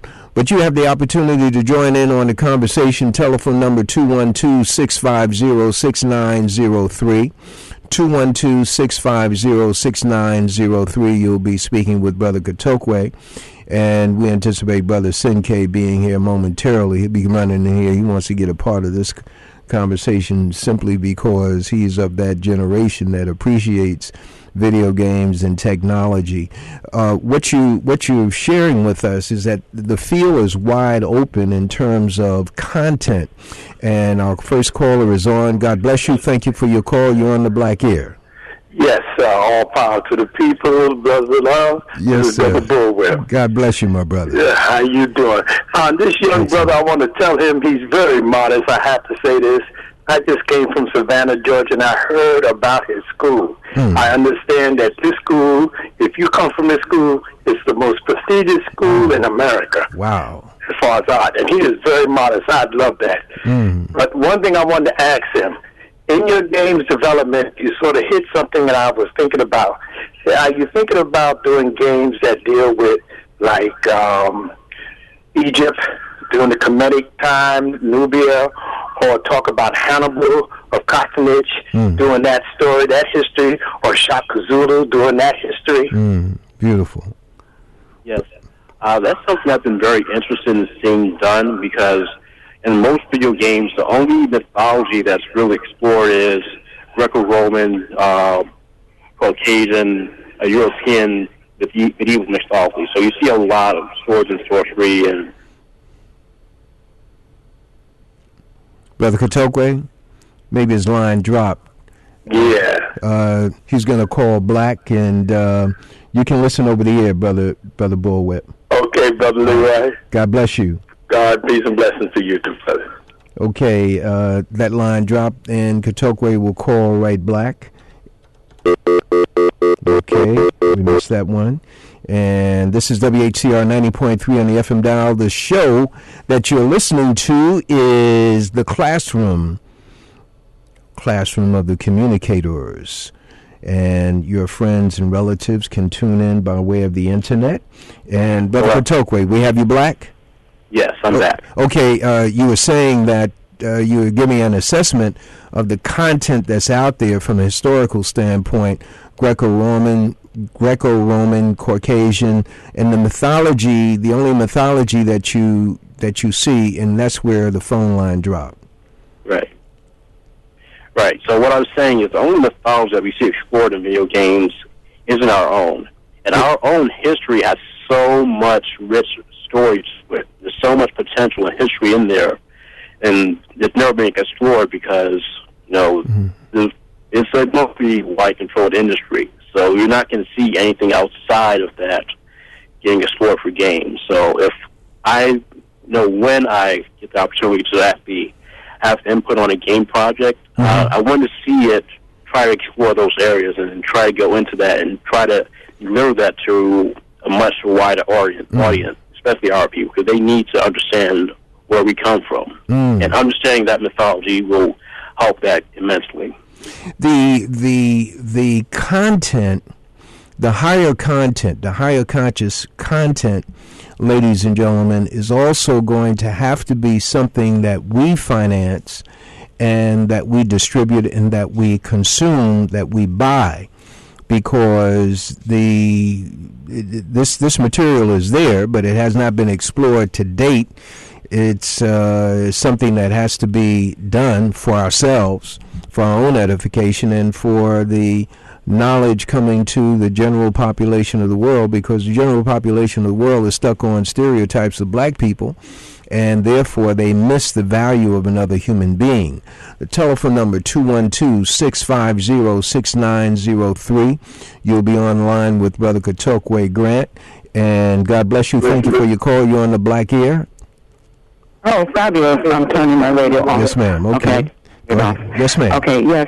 I think I may have missed the last answer, trying to move around and get away from the radio, but you may have been speaking about the aspect that I was interested in, which is the use of video games for conscious education and cultural education, and as well as one particular area I can mention is there definitely needs to be something to kind of lay out for young people the challenges that they are faced with, and I think this would be excellently portrayed by artistic people in a video format, because it's like you're walking through a minefield of dangers, and everywhere you turn there's some predator, seeking to take you down in one way or another. And as I say, I think it lends itself exactly to being able to lay that out for people who are very, very creative and skilled in the gaming area. So I'll hang up and allow the young brother to address that subject. And thank you for your call. Brother Katokwe, your response. I agree. What I've noticed is that us as a people, when we start to do something creative, we have the potential to actually do something far beyond what other people expect of us. So what I want to do with my teaching is really get ourselves to the point where we can start doing something really creative on our own, as we move on, as we make really creative and conscious games and experiences from that. Okay, let me make sure I'm clear that if I heard you correctly, you said that once we get started in a creative, being creative in some area, we take it far beyond the expectations of people outside of us. Right. Is that what you said? Yes. What's the basis of your statement? I would say my basis is my experiences with other people who are actually doing something creative in the 3D realm, or my experiences with people I've met in college, and even teaching kids in the Imagination Computer camps. I've noticed that a lot of the students there, the African American students, tend to work together and create their own projects together while they're studying. And when I usually come back the following year, they're usually doing something far beyond what I've seen from other students. Okay, so the visual that you just created is that, for me, is that the internship, your observation of many of the black students, they tend to work in teams automatically and create, in essence, a brain trust. I'm so wrapped up in this that I'm missing the station identification. Hold on, folks will know. Folks will know what they're listening to. WHCR 90.3 FM, New York. This is the Communicators coming to you over WHCR 90.3 on the FM dial. On the internet, it's www.whcr.org. On the guest line is Brother Kotokwe Grant. He is a young man who has been able to teach 3D modeling. That's within the realm of video games. If you go to the internet and you put in 3D modeling, information will come up. One website that I found of interest for the novice, and that's LEROY, is Kongiat.com, KONGKIAT.com, KONG as in King Kong, KONGKIAT.com. Gives a very accessible description of some of the 3D modeling aspects. That in your observation of these students, these black students, they have tended to come together as a group, even though they come there as separate individuals, and work together. And then in the following year, you've observed them in other classes performing at a very high level. That's what I understand that you just said. Yes. Okay, and what does that tell us? What does that whole scenario convey to us as a people?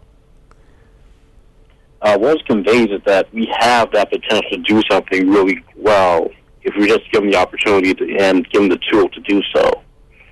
One of the things that is stressed in my class is I want to make sure the students feel that they can create anything that they want. Beautiful. And my job is just to give them the tools to do so. And facilitate that which right. They are. That's excellent. Now, give us some of that, brother. Your whole, they hire you to do an internship. Do they give you an outline, or do you come in? I'm talking about in 2007. Do you come into the internship and you develop either beforehand or as you go the methodology of teaching what you know? They give me they give me a curriculum to work on. That's their motto there. They give a curriculum to all their employees. So a curriculum would be content. Yeah, but they give us a curriculum that details what the students should learn by a certain day. But they allow us flexibility with how we teach it, as long as we make sure the students are getting the appropriate knowledge. Got it. Got it. Okay, keep on going, brother. So wait a minute, hold on a second. Telephone number 212-650-6903. We only have a few more minutes with Brother Kotokwe. You have the opportunity to join in on this classroom. And I'm a novice, brothers and sisters. I don't play video games. I look over the shoulder of my grandchildren, and they put apps on my phone. I don't even. Anyway, telephone number 212-650-6903. You're welcome to join in the conversation. So you have developed a methodology. For example, they can do any project that they want. You facilitate. Tell us the interaction, the dynamics that you have been able to develop over the course of these internships. All right. So what I would do is I would start teaching them the first basic tools of 3D modeling. I would tell them that when we get in the class, whatever they want to make in the class, we're going to make it. I let them brainstorm first, so that we think about what they want to make in this class. And I tell them, whatever you brainstorm, that whatever you want to make, we got to make sure we make that by the end of the 2-week period. So we go in starting with a starting point and an end goal to work towards. And then from there, I start teaching the tools to start making that and start working together to make that end goal happen. Mm-hmm. But I still give them the freedom to actually create on their own. So I would instruct them first. They know what the tool is. Mm-hmm. And from there, they have an assignment where they can make anything as long as we know how to use that tool.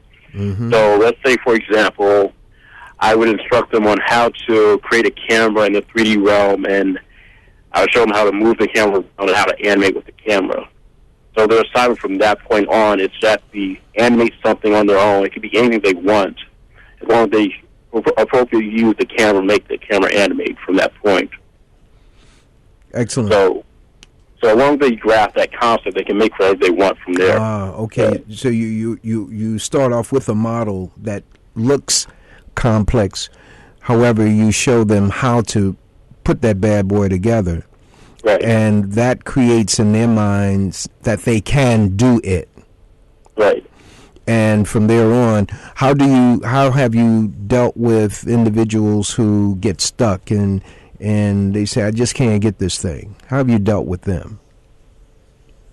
Either I'll just talk to them one-on-one and walk them through it, but what I'll sometimes do is have them pair up with someone else who's further along. Okay. So that way, by doing that, you have someone who's further along, they're helping someone else. They're getting some teaching experience, and you're also building teamwork between them. Beautiful. So you're sharing knowledge between the two of them, and of course, they're going to be working together on a final project. So having them help each other at that point, help them brainstorm and help them work together toward that final project they're going to be doing much later on. Beautiful. And in terms of your observation of the black students tending to come together on some concepts and whatnot, the image that I get is a study group, which is something that's done at a higher level, is usually introduced to black students in the university level. Other communities began to teach that at an early age based on their cultural understanding of education. So that study group aspect, do you encourage that among, quote, all the students based on what you... Go ahead, play that one out for us, and you did a little bit in terms of pairing up and how that the end result of study group. In fact, give us a quality of a study group for those of us who don't know what a study group is. Well, a study group is basically where you have a set number of people working together to study something or to create a project together, and you make sure that by working as a team, you're sharing knowledge between each other so that everyone has the same knowledge base. You have someone who's better at one area, someone else who's better at another area, and by working together, you try to share said knowledge between each other so that you, in the end, you at least have a good knowledge of everyone else's skills, and whatever you want from someone else, you have a good knowledge of that now in the study group. So that's why I try to stress working as a group in my classes. Because you will have students who are really good at one area of 3D modeling. Yeah. Someone who's really good at something else. By having them work together and learn from each other, you're building teamwork, you're building camaraderie, you're helping each other, you're helping them to help each other create a better and better final project together. Beautiful. Yeah. Beautiful. And therefore, you encourage them to adapt the student group aspect of learning. Right. And the end result is a more powerful student after those 2 weeks. Right. Tell us why you agree with that. The biggest reason why I agree with that is if they're going to be working in the games industry, that's how most major games are made. Okay. When you get into working with any actual commercial gaming, any commercial game, got it. You're going to have a very large team of people with very specific skills to work on different areas of said game. So you actually get into the industry and you're going to start working together with other people. You're going to need to be able to rely on someone else to get something else done and be able to communicate your ideas and your skills to other people and how to brainstorm together to get something done together. So by having them start doing this at a younger age and being able to rely on each other, how to share knowledge and work together on a bigger project, that's going to help. Yeah, that's going to help them. Okay, his phone, his line has dropped again. He's on one of those solar energy phones. Hold on a second. Brother Kotokwe? Okay, that's the way this bad boy is. Let me see. Okay, we're gonna wait on him. All right, Brother Kotokwe, we got you black. We got you black. Okay. I told people you working on one of those solar energy phones, brother. Your dad sells. You understand? He got the solar energy. You hold it up to the sun, you get 5,000 free minutes, right? Yeah. Something like that. You said, all right, I agree to that. Ladies and gentlemen, I love this conversation because in terms of my own personal life, I love the aspect of learning how to teach and learning how to learn. And the study group aspect is a technique that I advise all of you to consider in your families for whatever study area that you're into. And that means Bible study, that means the study of cooking and whatnot, and it refers to a principle in Napoleon Hill's book. He's not the originator, but it's called the mastermind technique. God bless you. Thank you for your call. You're on the Black Air. Salaam alaikum, brother. Walaikum salam. This is you said solar. See, you mentioned solar and it turns up like that. Sound like you on the sun, brother. God bless you, black man. Yes, sir. You too, brother. You got to get him to talk about somehow his animation as well. You know, he's a brilliant brother there. You got talking to him. You know, so pull it out of him. You know, he can teach. He can, you know, for the brothers and young brothers and sisters out there that do their own little drawings and cartoons, he can show them how to animate it. You know, so we can now begin to create some nice digital games that are more positive. You know, like the brother that does the program with the different historical figures from Kemet, things like that, so we can motivate these young kids and show them how they can take their ideas and put it there. So question them on that too, Brother Leroy. I'll hang up and listen. All right. Brother Katogwe, the quiet one, brother. You like the oracle. We got to come to you and earn your knowledge. So tell us about this animation, brother, and how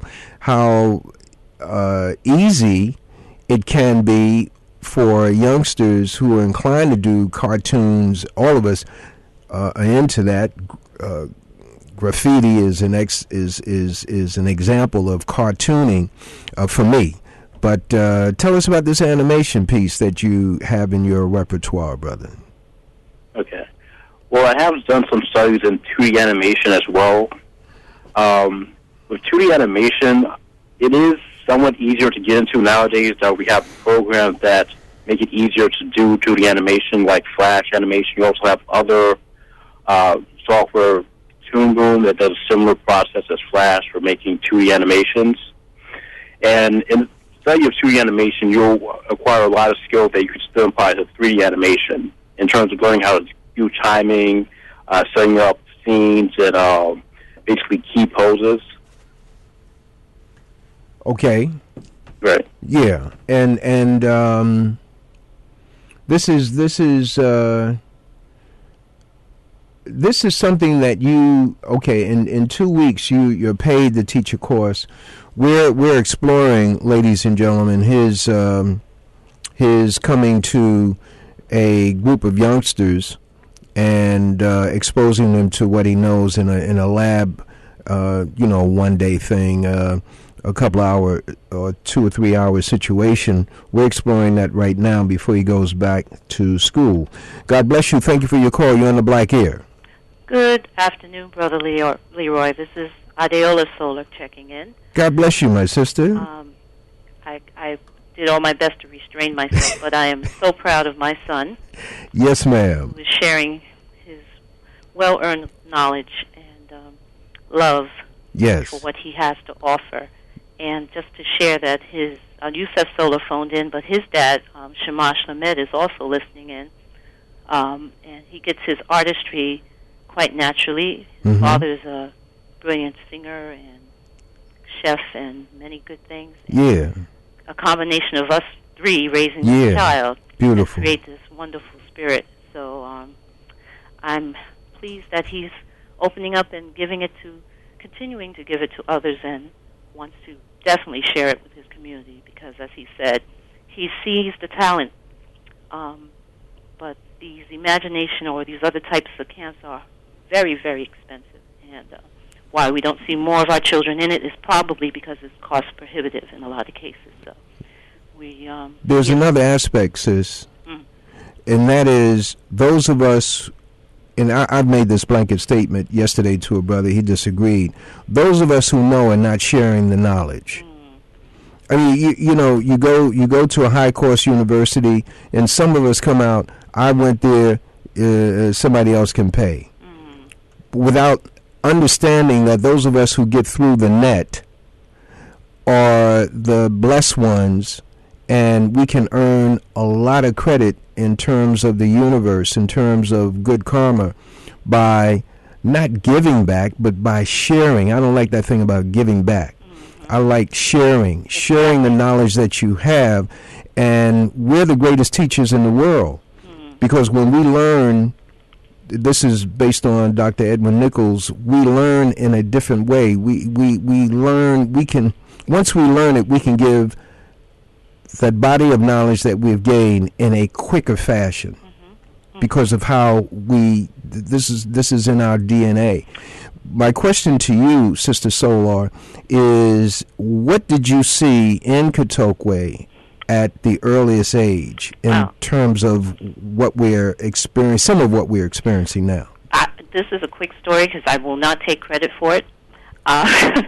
But Cautauqua was fortunate to attend City College daycare under Sister Jerry up at City College campus. Yeah, beautiful. Many years ago, and his preschool instructor at the time was Brother Ralph of Good Times, who pulled me aside, Brother Ralph Carter, and said, whatever you do with this child, make sure he is in something to do with art. He saw his talent at age 2. And not having that background personally, really tried to find vehicles where he could express that side of him, because he's a natural artist, and we also find that it runs as a gene in his particular generation. In my side of the family, we just have young people who are really naturally good at art. So, as you say, there is a genetic connection. He possesses it deeply. His father is also a really good fine artist in his own right. Can draw well, and so there's a connective thread on both sides. But that's the credit I give it. Someone pulled me aside, showed me a talent, and told me to do something with it for this child. And beautiful. That's how it happened. Beautiful. Paying attention. Paying attention. Well, my sister, I want to thank you. Thank you. And his dad and Brother Yusuf Solar. Yusuf brought him to my attention. He said, I'll work with him. Just pull the information out of him. See, but I didn't go into all the dimensions that our good brother has. Well, I'm going to hang up. All right. Him back to stage. Thank you so much. Thank you. We have time for one more call, ladies and gentlemen. If you so desire to join in this conversation, this rich conversation, it is 212-650-6903, 212-650-6903. And in terms of your journey, did you have the opportunity to go to the Children's Art Carnival? No, I didn't. Okay. I haven't attended that, but I am interested in seeing what that's about. Yeah, okay. I think I had 2 or 3 of my children gain some insights from them at one grandchild, but these artistic situations are there, and I'm always calling on our professionals, our experts, to lend their services to the church, to the community organization, to the mosque that they may be members of or in the neighborhood of. Offer your services, and you can teach an art course, brothers and sisters, just with paper, and the parents will pay for pads and whatnot, and you get you're tapping into the creativity of our children. And it doesn't matter, it's not a matter of excluding anyone. The children of these generations are quick learners. They are really children of the sun. They are quick learners, and you'll be surprised by what you can gain. In our conversation, Brother Cautauqua, my mind goes to the Honorable Elijah Muhammad's directive for the universities of Islam and for any teaching situation. He says, I want a teacher who strives to make the student greater than himself. And what that means is that the teacher comes in, and as I'm picking up from you, you learn a lot over the course of years, but if you can give these youngsters in the internship period a whole lot of what you have, you actually move them further along in their development than where you were at their age. Right. Yes. That reflects what you're about. Right. I'm giving you a general assessment. Flesh that out for us. How did you gain the benefit of that philosophy for your life? Well, you've already talked about two of my parents. You didn't speak to my biological father. You talked to yourself and you talked to my mom, and you got a good understanding of where they came from. So that's what I got from them. I've always been in a very constant environment in regards to my parents and my family, and I've always tried to have the best interests of the people around me, especially my community, when I try to present myself and give my knowledge out there. So when I give my knowledge to other people, I want to make sure that they're gaining it and using it for something positive. Excellent. So, yeah. Well, Kotokwe, your advice to parents out there, whether they have seen artistic development in their or artistic capability in their children or not, it doesn't have to be the art of drawing, could be the art of music, song, and dance, could be the art of mathematics, could be the art of speaking. What would your advice be in a general way to our parents and guardians in the audience? In regards to art, I'd say they want to really do 3D modeling. Get them as good of a 2D art background as possible. 3D modeling requires that you understand, especially when you're going to be doing characters and humans or animals or any kind of creature in 3D modeling. If you're going to be doing that, you need to have a very good 2D background, a good understanding of anatomy and shape and form. When I was younger, I took a lot of 2D art classes. I took a lot of classes in architecture in high school. I took, as mentioned, taking class in Cooper Union for graphic design. And all of those classes I took, I've used that knowledge to help me to improve my skills in 3D modeling so that when I create characters in 3D programs, I got to the point that I can just create something in the 3D world without having to rely on a 2D, without having to rely on a preset diagram or a preset drawing to base my character on. I could just work in that 3D program and make something from there. So having that skill to just do that and just create in the program itself without having to draw something first and place in the environment and use that as a framing device or a basis for your character or something that shows how skilled you are in 3D modeling. Excellent. All right, my brother. Go ahead. Yeah, I was just going to continue stressing that being a good 2D background is going to be very important for doing 3D modeling. And starting out first with your youngsters, making available to your youngsters and sitting with your youngsters their drawing capability, which may not look like anything to you in the beginning, but to encourage them with, hey, those are some great colors, what's that? They'll tell you is you, and you say, okay, I look that way, okay, great, but put it up on your refrigerator and have them autograph it. And Brother Kotokwe, I want to thank you very much. I enjoyed this conversation. With that, one more thing. Yes, sir. I'm going to be doing a seminar on December 27th at Boys and Girls High. Okay. It should be between 3:30 and 5 o'clock.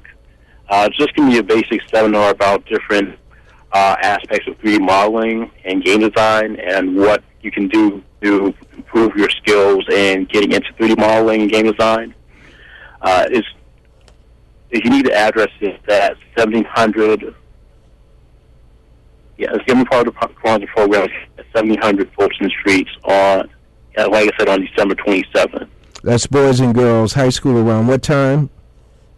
Between 3:30 and 5 o'clock. The time isn't set in stone yet, but it's going to be between 3:30 and 5 o'clock. That's during the Kwanzaa celebration? Yes. Okay, beautiful. So you'll be out there during the Kwanzaa celebration, and as the specifics come along, we'll announce that on our show. Brother Kotokwe, I want to thank you. Much success to you. May God continue to bless you and your family. Thank you very, very much.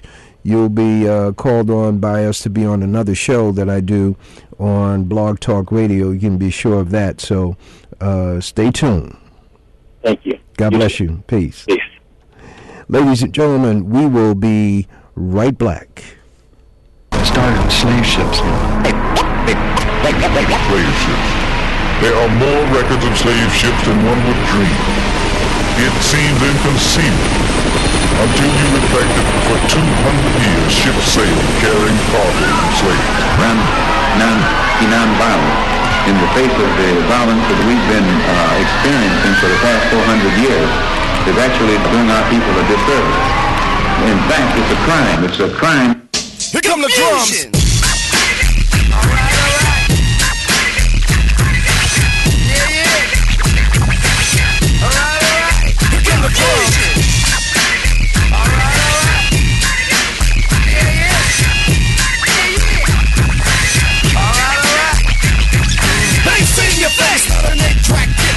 To the woods, so the people give you some of that reacting to the facts. So I kick, get a stick, get a steer around, point to the joint, put the booty down. Don't get to the roots, and giving it up, so turn it loose. Then again, I got a story that's harder than the hardcore course of the Holocaust. I'm talking about the what's going on. I know where from that dumb, really dumb from the base motherland. The pumps of the drum, invaded by the whack, they whack, it fooled the black, it left us faded. King and Chief probably had a big beat, because I'm back now, I grit my teeth. So here's a song to the straw, but the shape of a snake and a smile that went along with that. Get trusted. Get trusted. Get trusted. Get trusted. Get trusted. Kicking wicked rhymes like a fortune teller, cause the wickedness done by Jack where everybody at the body gets sold for the liquor and the gold. Smacked in the back for the other man to make right. Wicked. Wicked man. Now the story I'm kicking is gory. Little rock where they be docking this book, no hope I'm shackled. Oh, bronze gang tackle by the other hand swinging the rope. Then red, white, and blue, Jack and his crew. The guys authorized to beat down for the brown. Man to the man, each one sword, teach one point to terrorize sisters and every brother one love. Who said it? I know who did he sang it. The hater. Hold it, Public Enemy. We got Black Katokwe back up on the internet line. Brother Katokwe, share with the audience your Gmail. Yes. You can find me at Cato Grant, all one word, KATOGRANT, @gmail.com. Also, I want to correct the date on the seminar. It's going to be on Wednesday the 26th. Not the 27th, it's Wednesday the 26th. At Boys and Girls? Yes, at the same location, just the 26th, not the 27th. Okay, and once again, your Gmail. That's Kate Grant, KATOGRANT, @gmail.com.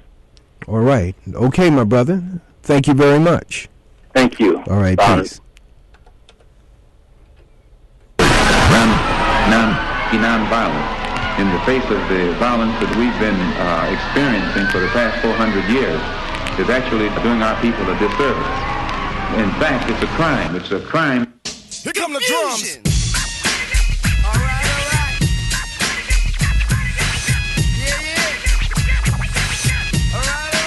Here come the drums.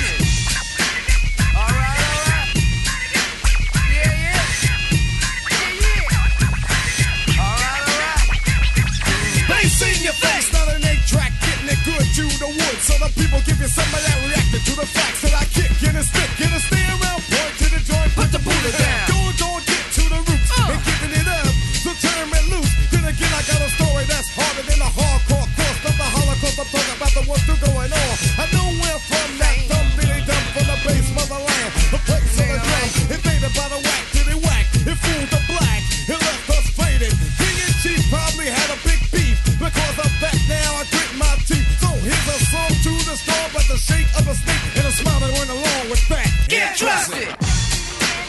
Get trusted. Get trusted. Get trusted.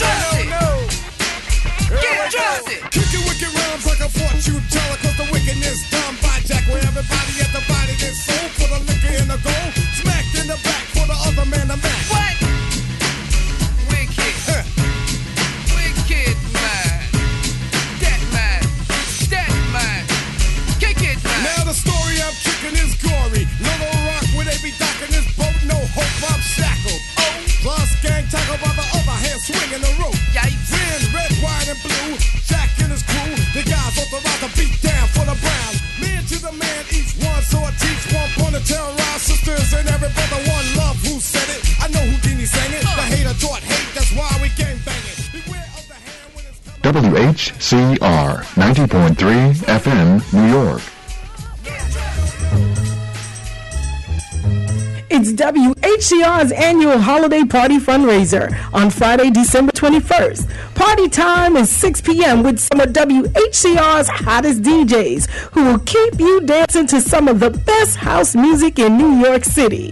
WHCR's annual after-work holiday party fundraiser will be held at Image Nation's Raw Space, located at 2031 Adam Clayton Powell Jr. Boulevard, between 121st and 122nd Streets.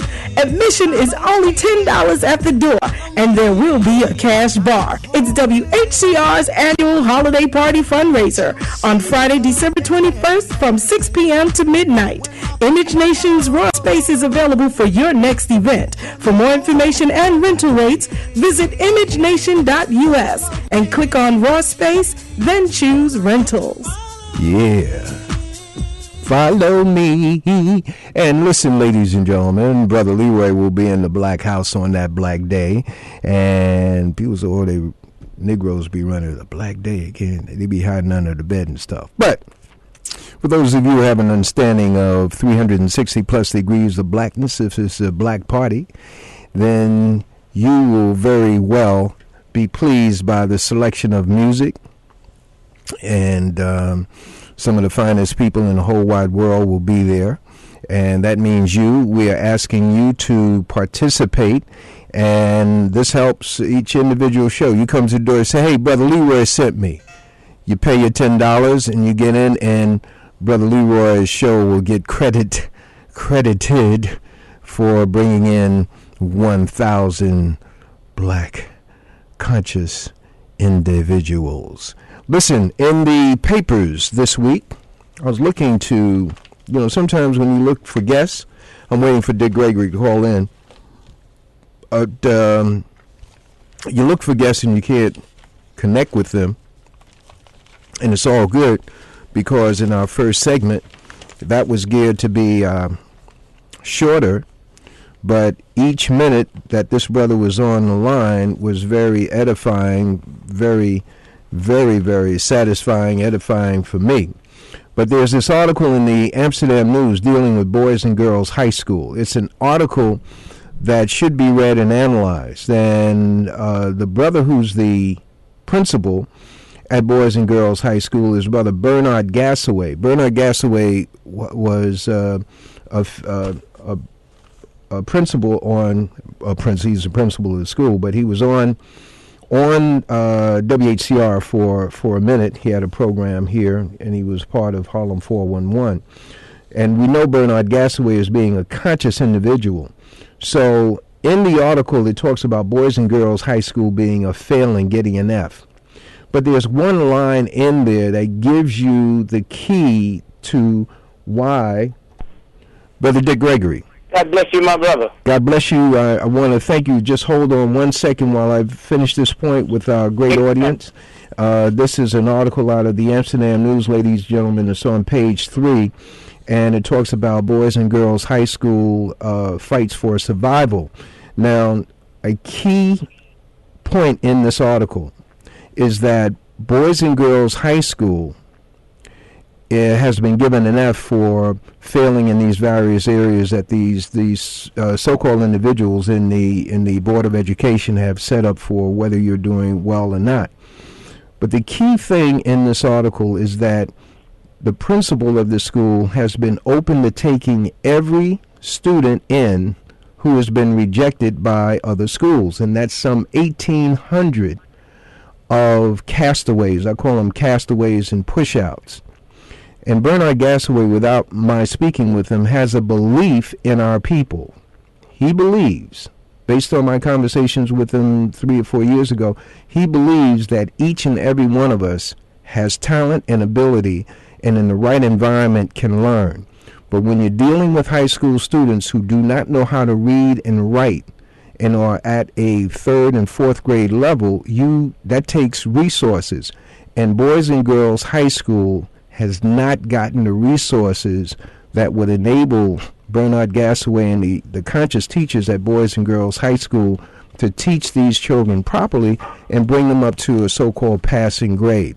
So that's the real story about Boys and Girls High School. And until we can speak to some brothers and sisters over in Brooklyn who can give us a definitive critique on what has happened and why they want to shut down Boys and Girls High School, suffice it to say, get the Amsterdam News article, read it. It's on page 3. Brother Dick Gregory, thank you, and God bless you and your family. God bless you. Thank you. I'm glad I got to hear what you were saying about the article. First, in New York City, y'all spend, what, $22,000 per pupil? Yes, it's in the billions in terms of their budget. Yeah, but I mean, first understand about school budgets. 98% of all school budgets go to the physical plant, okay? Go ahead. Not for the students, school teachers, janitors, custodians, bricks and mortar. 98% of the budget go for that. Do you realize if your mother, when you was a little boy, had a food budget, and 98% of it went for stuff other than food? Yeah. Now, if y'all have a, what do y'all call reform schools where they send children to? I'm sorry, the charter schools? Is that what you... No. The jail system, the reform schools. Oh, yeah. Right. $200,000 a year per person. Did you know that? In New York. $200,000 a year per. So the people are dead horse is stood up to fail. The people who they expect to make it, they're not looking at them. Right. They're looking at a reason for you. Have you noticed something strange has happened this year? That most of your major cities in America, homicides have decreased to almost a 10 to 20-year low? Huh? So you say, wait a minute, hold it. Why? Shows like this where people can come and talk about the chemicals, what they spraying in the air, chemtrails, and they got to react about it and say, oh, they ain't number lying. Yeah. They ain't telling you the truth. How can that happen all at once? 1 year. 1 year, that whole homicide rate. What are you doing? And then, you see, if I had the job of coming to New York to deal with the young folks there, I'd say this. First, let's test their brains and see what chemicals have caused. See what genetically engineered food have caused. Okay? See what these shocks that they're giving folks have caused. You know something I didn't know? I'm negotiating a contract now, multi-million-dollar contract.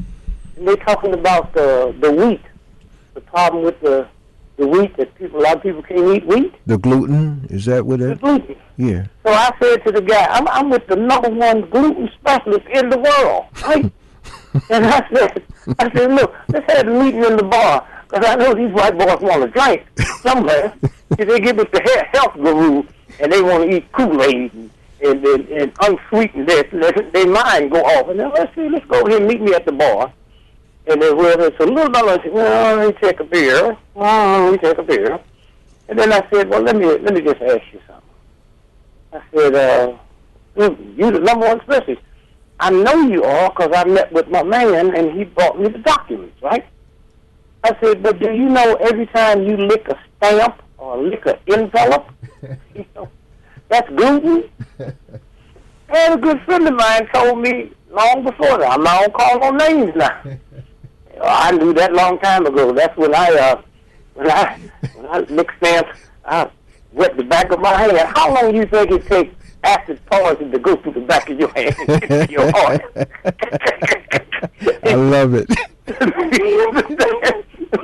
and so the next thing, I asked them to research for me, one of the big sellers. And if you wanted to invest in something, I would invest in a teeth glue, that hold the false teeth here. Yeah. Because every day, they talk about how many Mexicans, every day, 50,000 Mexicans turn 18. Do you know how many old folks turn old? Every month. Now, here's what I'm saying that. Is it gluten? Since we got gluten in the glue, Is it gluten in the teeth glue? Right. Okay? So what is happening when these old folks and you go into the doctor and the doctor can't find nothing? Okay? And so again, I'm saying what we have to do is say first, let's take me and you. We in grade school. Just having fun, just kicking back. School's fun, going to school and enjoying myself. But my feet got froze, right? And I had to stay out of school 2 years, right? 2 years. Give me 2 years. And now I come back. I'm 2 years behind.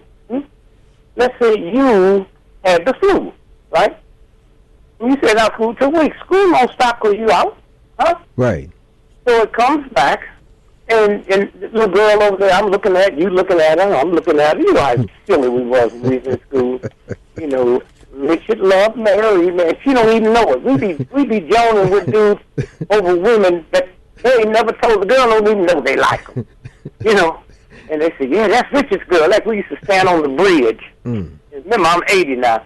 And when cars pass by, if it's silent, we pick the car. That's right. That's my car. That's my right. Car. Exactly. But that's the child play, okay? And so now I come into school, and they got a little spelling test go on. That's when teachers just sit back and take a little break in the school, and so a spelling hospital, right? And I count down, and so Richard Gregory's coming up next, right? And so when she gets to me, I'm sweating because I don't want you, who kind of like the same girl I like, right, and the girl to know I can't spell hospital, okay? So I stand up before they call on me and call the teacher a little black, nappy head, blop, blop, blop, every dirty word. Why? Because I'd rather for the whole world to know what I just called the teacher and for the whole world to know I can't spell hospital. Okay? Okay? You hear me? And now, we don't have the type of people in there now. We got people, all they did was go to be teachers. Go to be teachers. Go to be teachers. And know nothing about the human body. How has education been affected since television, huh? When I was born, we had radio. Can you imagine we were so ignorant, we listened to tap dancers on the radio, man? My mama said, Richard, did you, boy? They sure can dance. Come on, dear, come on. And so all at once now, there's a new piece of thing out here. When I was a boy, I come by your house, and your mother be cooking, all the girls in the kitchen helping mom cook. I go to my house, all the girls in the kitchen helping mom cook. I make big money, go all over the world, go to the best restaurants in the world, and I don't see nothing but men cooks. When did they learn how to cook? Huh? And so that whole thing, that's why that Supreme Court case, it don't make no difference how the Supreme Court vote on gay marriages, because in 10 years, all them old folks will be dead. Huh? Not on the Supreme Court, the old folks that's against it. When you sit and look at young folks, they ain't got nothing to do with homosexuality. They don't see nothing wrong with it. They friends is homosexuals, is this, they friends is this here. And eventually, all of that is going to end, whether they like it or not. And so what we need to do when we talk about how do you think countries that California make more money than the whole country and they head above us in education? So, you see, if you're serious, how do we get people in outer space? Because we didn't go to just school teachers. We didn't go to the science professor. We went around the world and brought the best teachers, chemists in the world. Even took a country that was our enemy and brought them in. That's right. To help us with the spacecraft, okay? and then the only reason we made it like we did was anti-Semitism. The Germans hated Einstein so bad because the Germans, most folks don't know, if you want to find the leaders in Christianity, research, go to Germany, okay? And if you want to find the leaders in all that type of scientists and stuff, go to Germany. So this guy was the biggest thing there. When Einstein came, this little upstart punk, right? I said, no, you can't do this, you can't do this, you can't do that. And so when it started catching on, he turned it into an anti-Semitism. He said that's a conspiracy. And it got so bad for Einstein, man, he had to leave the country and come here. Otherwise, you know, tell me what the Germans would have done that last war. And so consequently, what we're looking at now is, especially minorities, and see, you can't compare black folks to Mexicans. Mexicans ain't never been slaves, huh? Go ahead. I was a slave. I until someone come and teach me how to flesh this out of me. Huh? My great-great-great-grandmother, before slavery, she was gorgeous. After slavery, getting raped by the white man, getting raped, and then she started looking different, and looking different, and looking different. And I noticed she looked a little bit like the slave master's wife. So then I started thinking what I look like is bad. Okay, that's in us. That's in, what role do Hollywood play? Look, if you was the biggest minister in New York, right? You came to me and said, "Oh, Grant, I got a problem, man, with these young folks." Huh? You mean you can't get as many young folks as a drug addict talking about your Christianity? You can't get as many folks as, you know, look at the Muslims, the Nation of Islam. I said, they stand on the corner, they immaculate, they ain't got no bumps on their face, huh? and they don't do drugs. Well, wait a minute. See, I think it's great if my child don't do drugs, but they drink all day long. They go to parties, cocktail parties. The Muslims, they don't do drugs, they don't do alcohol, they don't do cigarettes, they don't get drugs. My grandmother, man, was the biggest hallelujah person. She the only time she couldn't holler hallelujah and praise the Lord, her mouth full of fluff. She had to spit it out. They didn't know you get high. Now we know young children that's doing that. They get their tongue cut out. Right. You know, cancer of this and that. And so I'm saying this to say this here. So now if you said to me, say, Dick, I need you to the young. See, you got to talk about attention span. Everybody knows I'm not talking about God this and God that. God don't see your problems. God see your faith. Huh? Not your conditions. Your faith. I know I can do this. I know. Did you know Nelson Rockefeller could not read or write? Did you know that? No. Huh? Did you hear me? David Rockefeller, one of the big greatest men, could not read or write. Now, they don't call it, can't read, they call it dyslexic. Dyslexic. There's a white dude in New Jersey. I got to put y'all together. He makes millions of dollars with all the rich white folks. Yeah. All over the world that send they no reading, no writing children. Yeah. Okay? And you know what he do? He put them on the floor on a large mat. These are grown folks, and let them crawl. Huh? Because when you crawl and when children no longer are on the floor, on the ground, what God gave them, they in cribs, they can't crawl and that mess up the equilibrium. It mess up the equilibrium. Huh? And that's all he do, just have them crawling and bring that equilibrium back. That's what that's about. Okay? And so till we bring scientists in that can say, here's the reason here, here's the reason here, and then change the whole school system. I tell them at a conference, I said, in 20 years, 30 years from now, there won't be no schools. And that's an awful thing y'all doing. You see, still teaching them to be educated. Educate what? So what is going to take place? I said, you do it at home. Huh? When Muhammad Ali was fight, you know, you had pay-per-view, pay-per-view, yeah. And they make it, okay, that's what's going to happen with education. Wow. If you're the best scientist for 14, 15, or 12, or 9 and 10, can't nobody hire you but private schools, okay? All right? Now I can turn on TV, and now you're a math teacher. You got 4 million children looking at you every day for an hour. Yeah. Okay? And you get a quarter per. Huh? Yeah. So now the athletes and players won't be heroes, huh? Now the thing about that is that you don't get paid if I don't pass that test. Huh? If I take my car to you and you the mechanic and you can't fix it, you ain't getting my money. So I didn't send my child to school, you know, to take a whole lot of tests that they can fail. I sent them there. I knew they couldn't read. I knew they couldn't spell. I knew they didn't know math. I sent you there. I know my car don't work. And you tell me what's wrong with it, how much it'll cost. Now, here's the secret.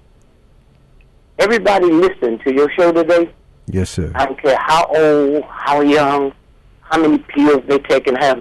We can all leave New York tomorrow morning and walk to California. I'm talking about grandma, grandpa. The secret is we got to walk at your own pace. Huh? Your own pace.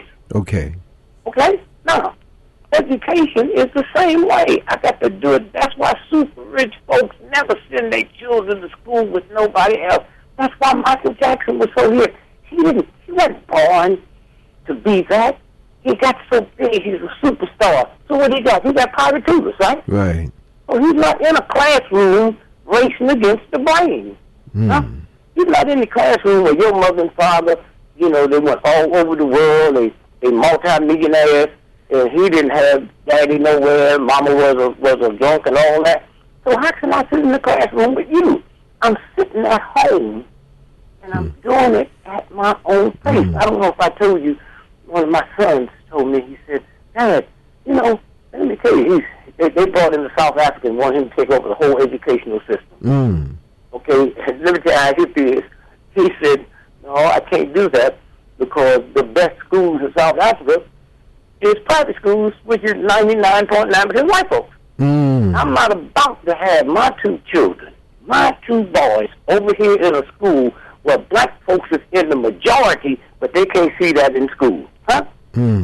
I would not do that to them, right?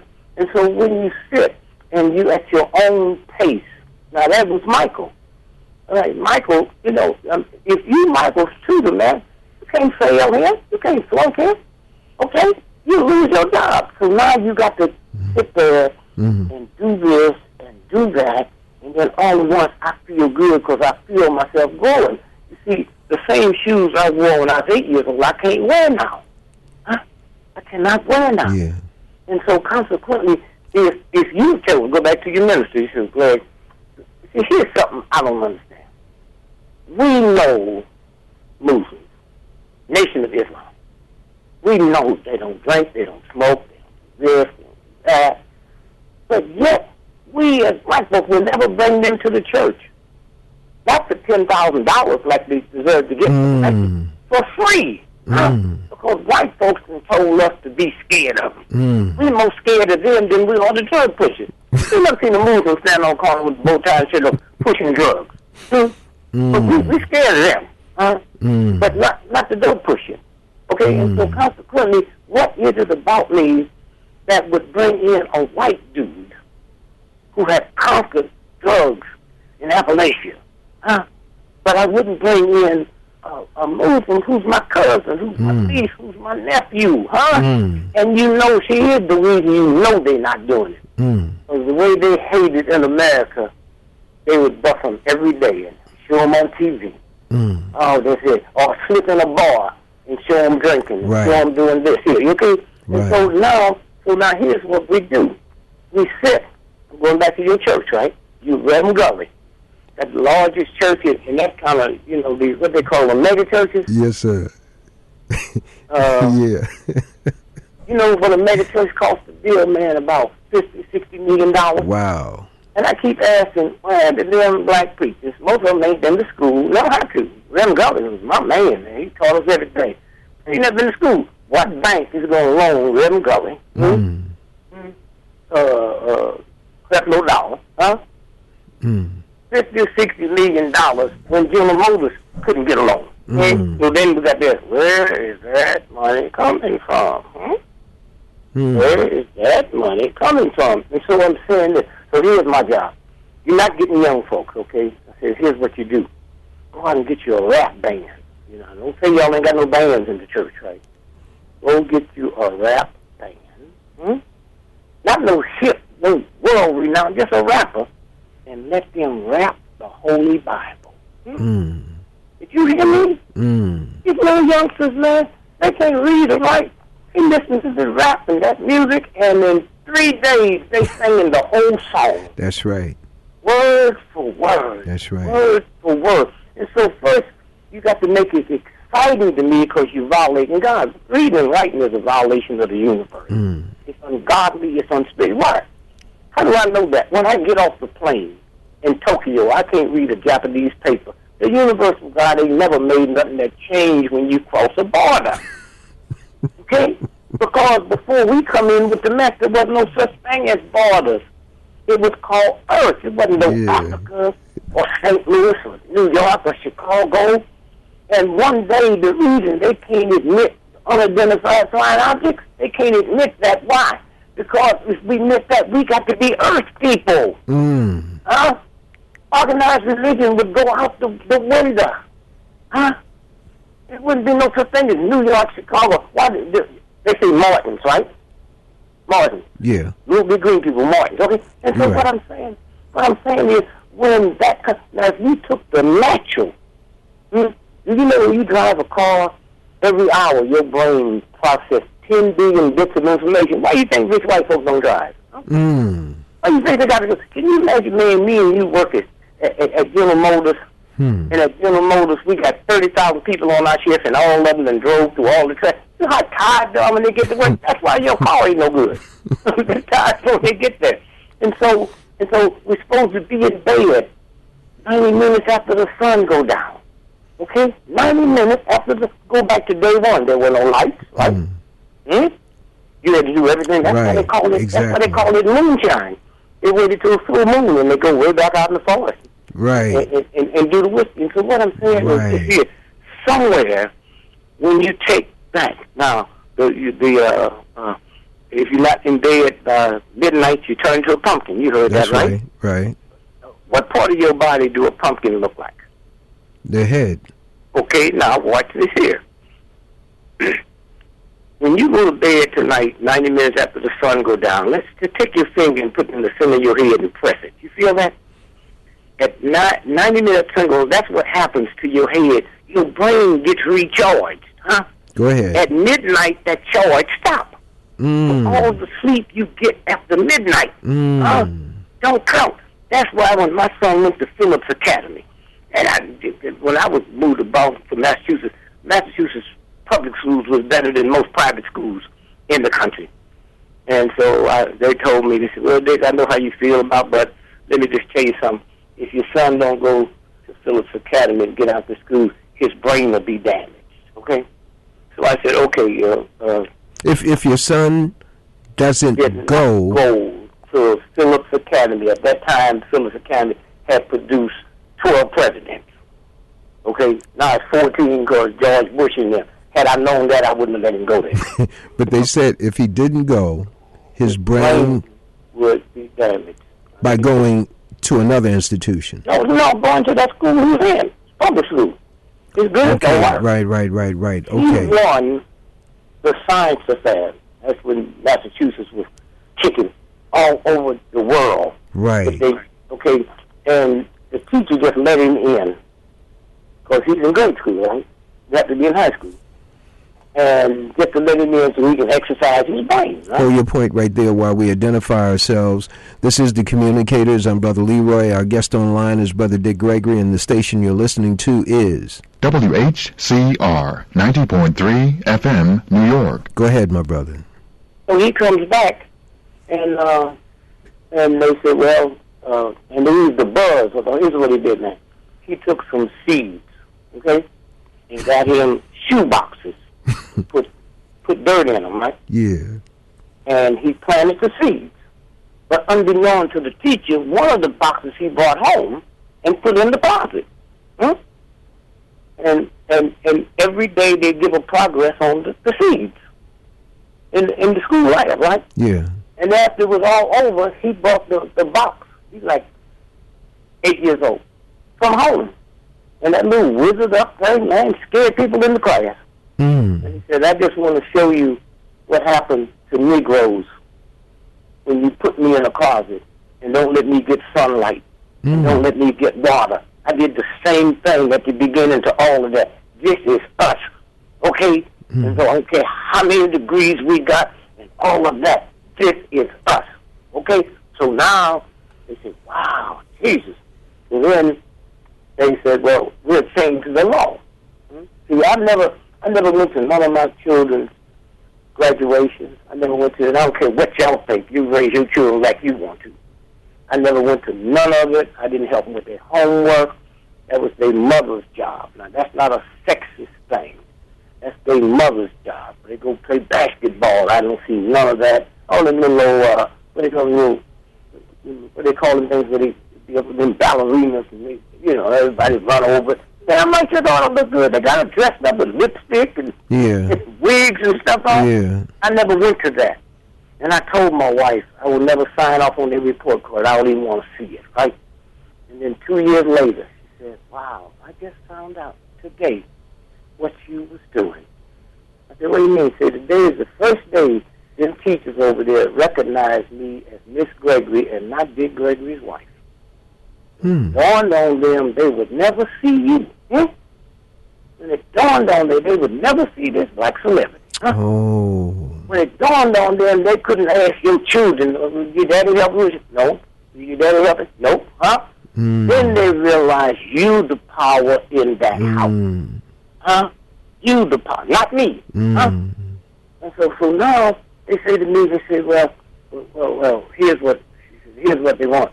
They need to change the law so a grade schooler can go to the national. Okay, and we need him to represent the national science thing. I said, I'm not signing nothing. I don't need a bunch of white folks that wouldn't give me the time of the day and some slick black folks that's scared to validate that boy's knowledge. I live with him. I know he's smart. I just listen to what he talks, right? So then all at once they said, well, we have to have that, and both y'all have to sign, and then we can give him the right to go out to Arizona where. So he came to me. First he came to me, man, about a year before, 2 years after. I see him with a shirt in town. What you doing with a shirt in town? I'm going to school. What are you dressing up? I get the perfect attendance award. I said, no, you not. So I asked Neil, I said, how long these children getting perfect attendance award? He says, well, ever since we've been here. I said, wait a minute, have you ever read anything in the paper where a person became famous or helped society because they went to school every day in class? One of the things about a perfect attendance award, when you get to the point you can win it, you send that child to school with the flu. You send that child to school with a mag on head because you racing for this. I said, no, okay, wait, no, don't go, man. Just stay. Come on, go with me. I canceled a little trip I had. So now I asked him when he come to me, and he said, what do you think? You think I should go? I said, when is it?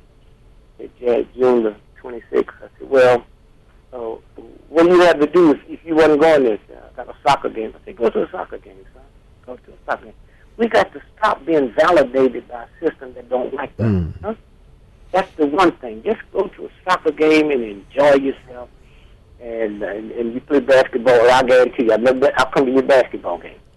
So when I go to the first basketball game, I got shocked, man. Not only did my kids, all them white children don't stand up no more for, the America the Beautiful, Pledge Allegiance. I didn't know that. I looked there, the shocker wasn't that my children weren't standing, but the old lady wasn't standing. Man, but you couldn't get them there. She would be the only people in the neighborhood have a flag. Now, if you want to have some fun, next 4th of July, go through hall and see how many flags you see. Right. Okay? Dick, I want to stop you there because we're going to run out of time before we can talk to you about current events, and everything you've talked about relates to current events. Yes. Things in the news, but also the movie The Flight. And whatever else you may have been talking about. I know in the last month, the Petraeus so-called scandal was on the radar. So we have 20 minutes. Okay, let me first say this here. Don't mess with the queen. Okay, I don't know what went on with that girl. They found dead, but something happened in that room that was more than what they told us. I've been around a mother. I had a mother. Now, a mother might go off on the deep end and kill herself, but she'll kill her 2 children, too. She's not going to kill herself and don't know how them children going to be taken care of. Okay? Now, which story? The nurse they found dead over there at the hospital where the future queen, Kate, was in the hospital the other day from morning sickness. And I was telling her, I said, that's one of the best hospitals in the world. Let me tell you what morning sickness is.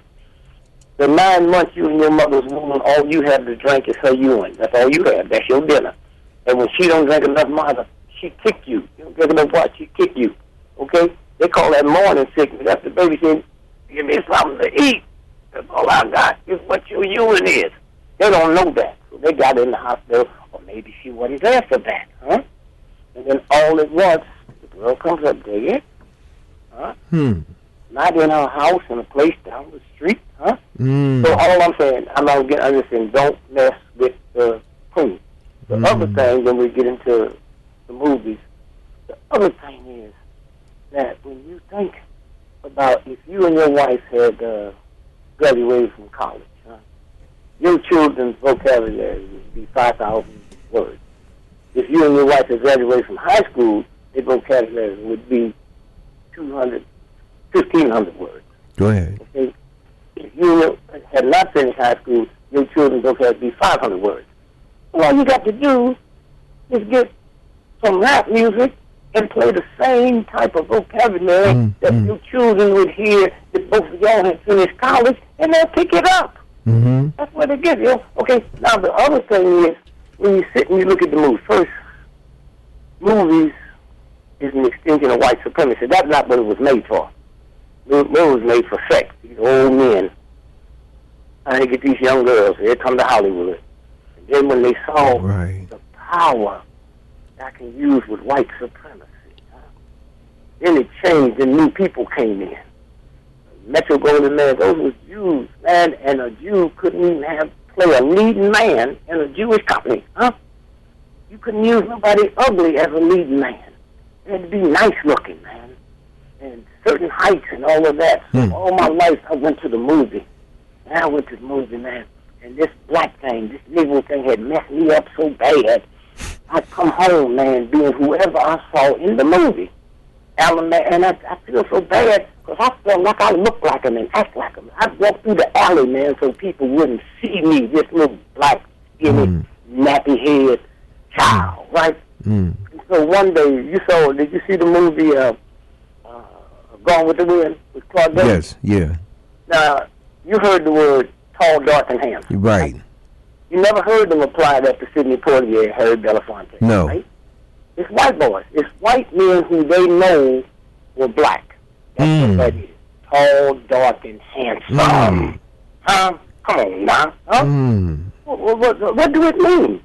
Rudolph Valentino, tall, dark, and handsome. They knew where they came from. Okay? So I'm looking at Gone with the Wind. Clark Gable. Nice looking.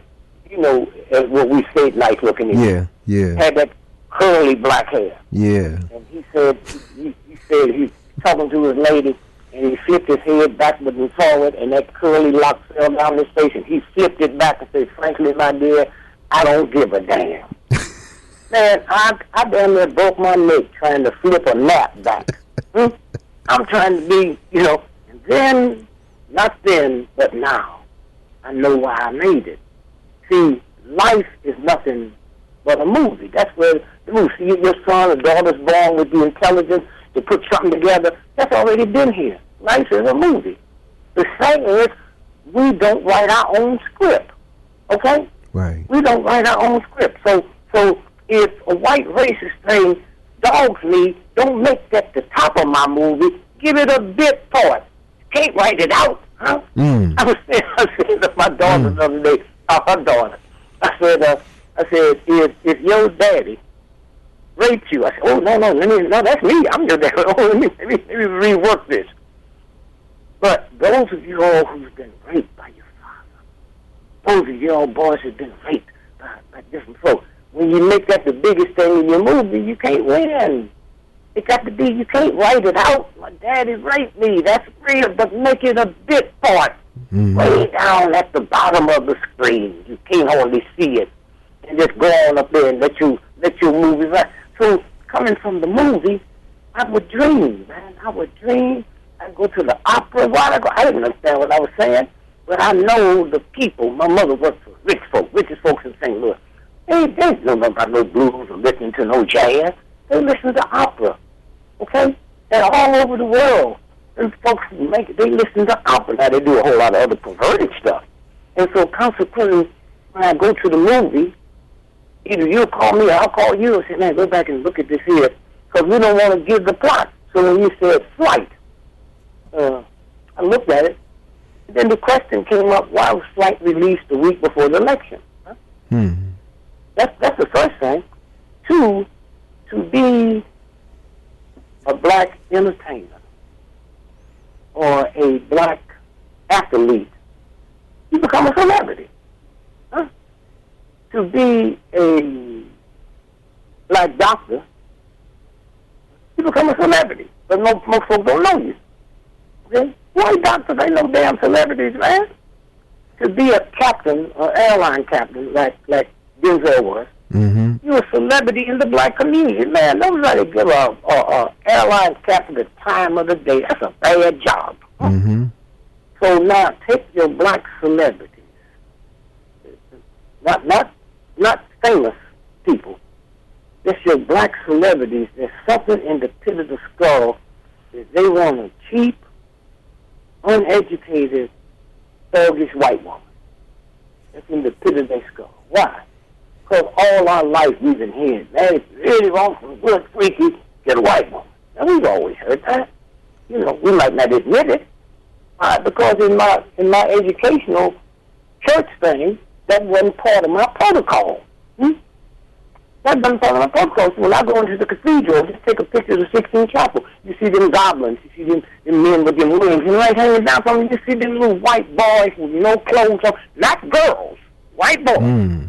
With angel wings on. So pedophilia is part of that stuff. We didn't see it because that's not in our sphere of thinking. Okay? But you go. Don't take my word. Go. Go and look at them boys with the wings. No girls. Wait a minute. You mean I can't see no girls floating around with wings on with no diapers on and the whole game. And so consequently, what happened is that thing. Now, I want you to hear this real good. The Russian mafia, not out of Moscow, out of Georgia, they have a whole industry where they train white women to come over here and sign black athletes and black entertainers. Now, let me tell you what's wrong with a black athlete. I was a world-class athlete. I was the third fastest half miler in the nation. When I left high school, I set the world's record in high school mile. I didn't get credit for it because I was at the all-Negro meet. And I've gone as far as you can go in entertainment. Okay? And so I can tell you about entertainers and athletes. We're the only people in the world that say, oh, I love this so much. If I couldn't get paid, I'd do it for free. You ever heard a garbage collector say that? You ever heard a trash? You ever heard a cop say, oh, God, if I couldn't get paid, I'd do it for free? Okay? Now, when I hit big, I heard the word Joe Glazier, biggest agent in the world. Go on out there and break a leg. And I stopped and said, tell your mama to break her leg. Huh? It didn't sound right. I know all over the world, Frank Sinatra, all the biggest say, break a leg. But break a leg, man. I'm from the ghetto. Break a leg, not me. And I looked up and found out what it meant. In the early days of this whole culture thing, came out of Budapest, ballerinas. That was the highest thing you can become. That in medicine. Okay? Women couldn't get in medicine. So if your daughter was the #1 ballerina and my daughter was her understudy, right? How can my daughter ever come out there on the stage unless your daughter do what? Break a leg. Her leg. You understand? That's how stupid we are in the entertainment. We just think, oh my God. Oh. And so consequently, when you start looking, so now you got these folks in Georgia that train. The Georgia is that part of Soviet Union? Well, they call it Georgia is a separate country now. Yes. Yeah. Go ahead. Now look at the Russian mafia. They control Miami. Okay. Now you think the CIA and the FBI and these powerful white folk gonna let them control unless they doing something they want them to do? Don Cornelius, the woman he was married to, was Russian. You know that. He was killed, not dead, because the neighbors said, we heard something like a squabble. We heard some noise over there. Now, who showed up? The first one showed up was a black captain. When do captains show up at homicide? Right. Right? And then she gets on TV and says, I was really eerie. I was one of the Soul Train's first dancers. Oh? Oh? Now, he did. There's a will. Only 2 states in America do not permit the will to be paid off if you commit suicide. California is one of them. But you have to have it 2 years. He'd had that thing 2 years, and 2 weeks later, he died of suicide. I talked to George O'Hare, used to be one of the high-ranking officials in Sears and Roebuck, and he said, I talked to him 2 days ago. He sounded up in spirit. He didn't sound like he was drunk. Now, here's what they do. They move the woman in on you. Then the mother moves in. Huh? And then all at once, you come up dead. Flip Wilson, he hit on this masseuse. Then she moved into a house he's paying for. Now listen to this good, man. She left his house, was driving, high as a kite, hit the back of a car and killed somebody, right? So they, get to search in the car and find these cocaine, right? And so they arrest her, and then they trace it back to Flip, not because he had done it, because the car was in his name, right? So he gets one of the best lawyers to defend her. And so she ended up having charges dropped and get charged for something else. So she do like 18 months in the federal pen. So Flip was trying to get in touch with her, right? So he called who can I get? Oh, his number one researcher. The guy said, no, she's not in jail, Flip. What do you mean? I know she's in jail. I paid for the case. Flip, she's not in jail. Okay? They never found a record where she was in jail. So that's why you know that government and this government works together. Flip had 4 boys. Okay, 4 boys. One of them got hurt in an automobile accident. He's on a motorcycle, paralyzed from his neck down. It costs $100,000 a month to take care of him. When they finally find the will, first, the accountant, which nobody knew about, he got $5 million in the will. The woman, she got, I think, $500,000. The boys got a flat $100,000, and they ain't found the other $14 million. This is 24 million. This is Flip Wilson. Flip Wilson, yeah, and Tommy up. This is the game they play. So when you go back to the movie was about 3 things: how the airlines, how big money folks play off and pass the blame to somebody else. Okay. 2, if you look at that white girl when they kept showing her hands, showing her knuckles, the tattoos, tattoos, and then what is in a movie where you would come out to me in the parking lot? That's where he was, parking lot, and tell this excited over she just got this job working for a fast food place that's below the fast food places we know. Now, what is that doing in the movie? It's showing how cheap she is in the whole game. Now, you got black men that marry PhD white women. Marry white women that's head of this and head of that, but they not athletes or entertainers. There's something about that whole thing. And that's what that movie was. Because when you saw her, you saw the movie, right? Yeah. When you saw her out there on them steps sneaking a smoke, right? Right. He went out there to sneak a smoke. I mean, they ain't had nothing in common except she was a cheap, hillbilly white woman. And he fell in love with her. And that one remark he made out the clear blue sky, all you like to do is this and that, that's the first time I said, oh my God. You remember when that, and everybody in the movie was shocked. Right. Because it just come out of nowhere. Oh, y'all all you want to do is this and get high, okay? And so consequently, I sit there and I said, wow, man, wow, did you see what, I'm talking to myself, ain't nobody but me and me. God, did you see what they just did? The guy asked me, said, you all right, Mr. I said, well, I just had me a little vegetarian rum. So that's what the movie is about. And once you start looking past the movie and start seeing things, then the whole thing changes. And so, you know, there's something about I don't feel comfortable about that guy that got killed in the subway. I mean, right. I'm looking at it, and I didn't look at it until people from New York started calling me. You know, I said, hey, man, there's something made me. And I started looking at it, and I said, wow, give me a break. And so when the Queen thing, I didn't pay that much attention to. So I look at the headlines right. of the New York Post. I read New York Post before I read New York Times. Because both of them be lying, but the New York Times lie with dignity. Because the New York Post don't care if you like what they said or not, right? And so I'm looking at it, I'm paying attention, so I started getting calls, and I go back and I start reading it. Like I couldn't wait till the Sunday papers come out today to read about the little nurse over there who they found dead, because now they got time to catch up and look at it and say, oh, it's more to it than what they're telling us. So I got my man over there checking it out. Dick, so, hold on. We're going to take one call. Okay. God bless you. Thank you for your call. You're on the Black Air. Yes, thank you very much. How you doing, good brothers? Black as ever, and yourself.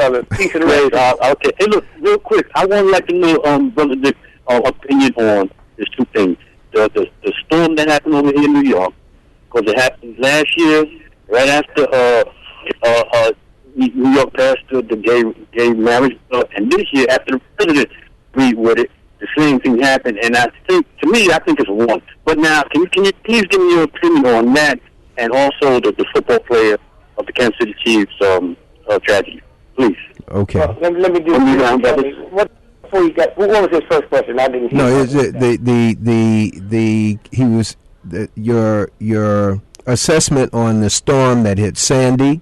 Oh, okay, at the time that it hit, and last year he said a similar storm hit after they approved the gay marriage, and this year it hits after the president signed off on. I'm paraphrasing what he said, and then he the last one you did hear, I think. Oh God. Yeah. Okay, go ahead. Okay. Well, first, if you sit and you look at the storm, and then you look at what happened with the storm, all hurricanes start, not almost all, at the same ship place in West Africa where the slaves was put on the ship. It follows the same path on the water that the slave ship followed. No slave was offloaded the ship until it got to the Caribbean. No hurricane jumps above water until it gets to the Caribbean. It will come all the way up this east coast, all the way to Maine. Canada is right across the street from Maine. Canada's never had a hurricane because Canada never treated a black woman like America have. That's why they call it her. The only time they started naming it after boys is the women's movement, who didn't know the occult. The women's movement said, how come you named something this terrible after just women? So that's why they alternate. Hurricane is the spirit of the black woman. When it gets up there next to Canada, it turns north and go out to the sea. This one, the one you talking about, it started in the Atlantic Ocean right there by Barbados. Not Barbados.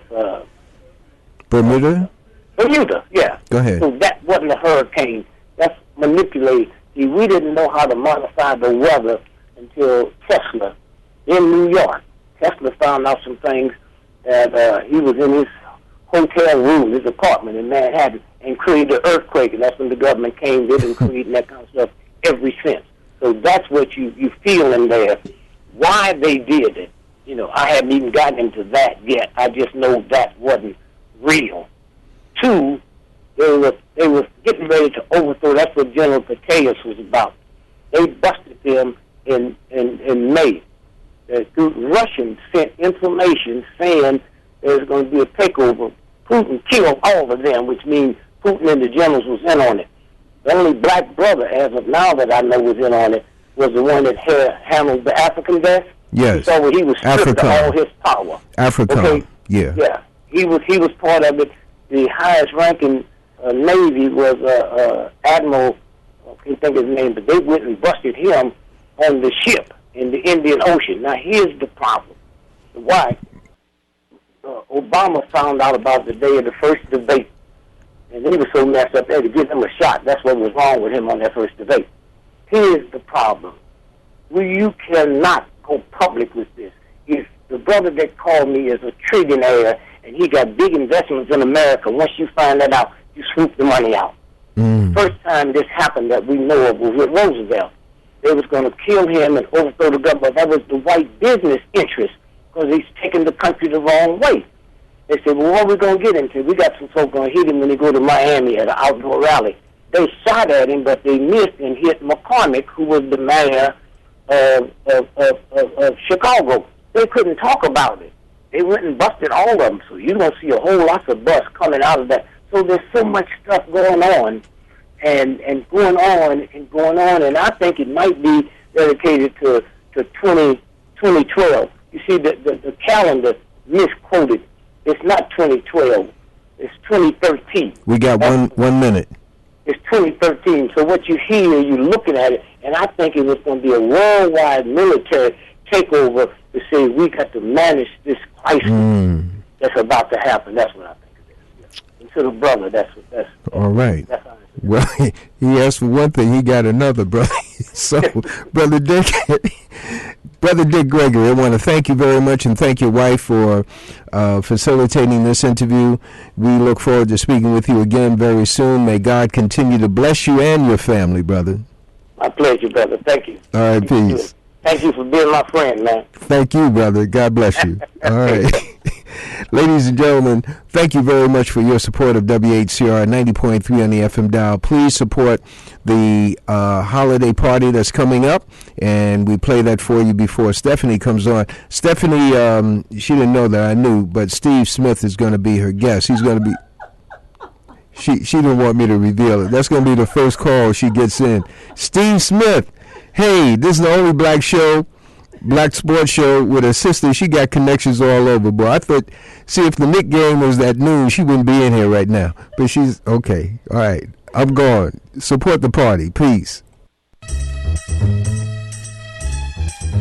It's WHCR's annual holiday party fundraiser on Friday, December 21st. Party time is 6 p.m. with some of WHCR's hottest DJs who will keep you dancing to some of the best house music in New York City. WHCR's annual after-work holiday party fundraiser will be held at Image Nation's Raw Space, located at 2031 Adam Clayton Powell Jr. Boulevard, between 121st and 122nd Streets.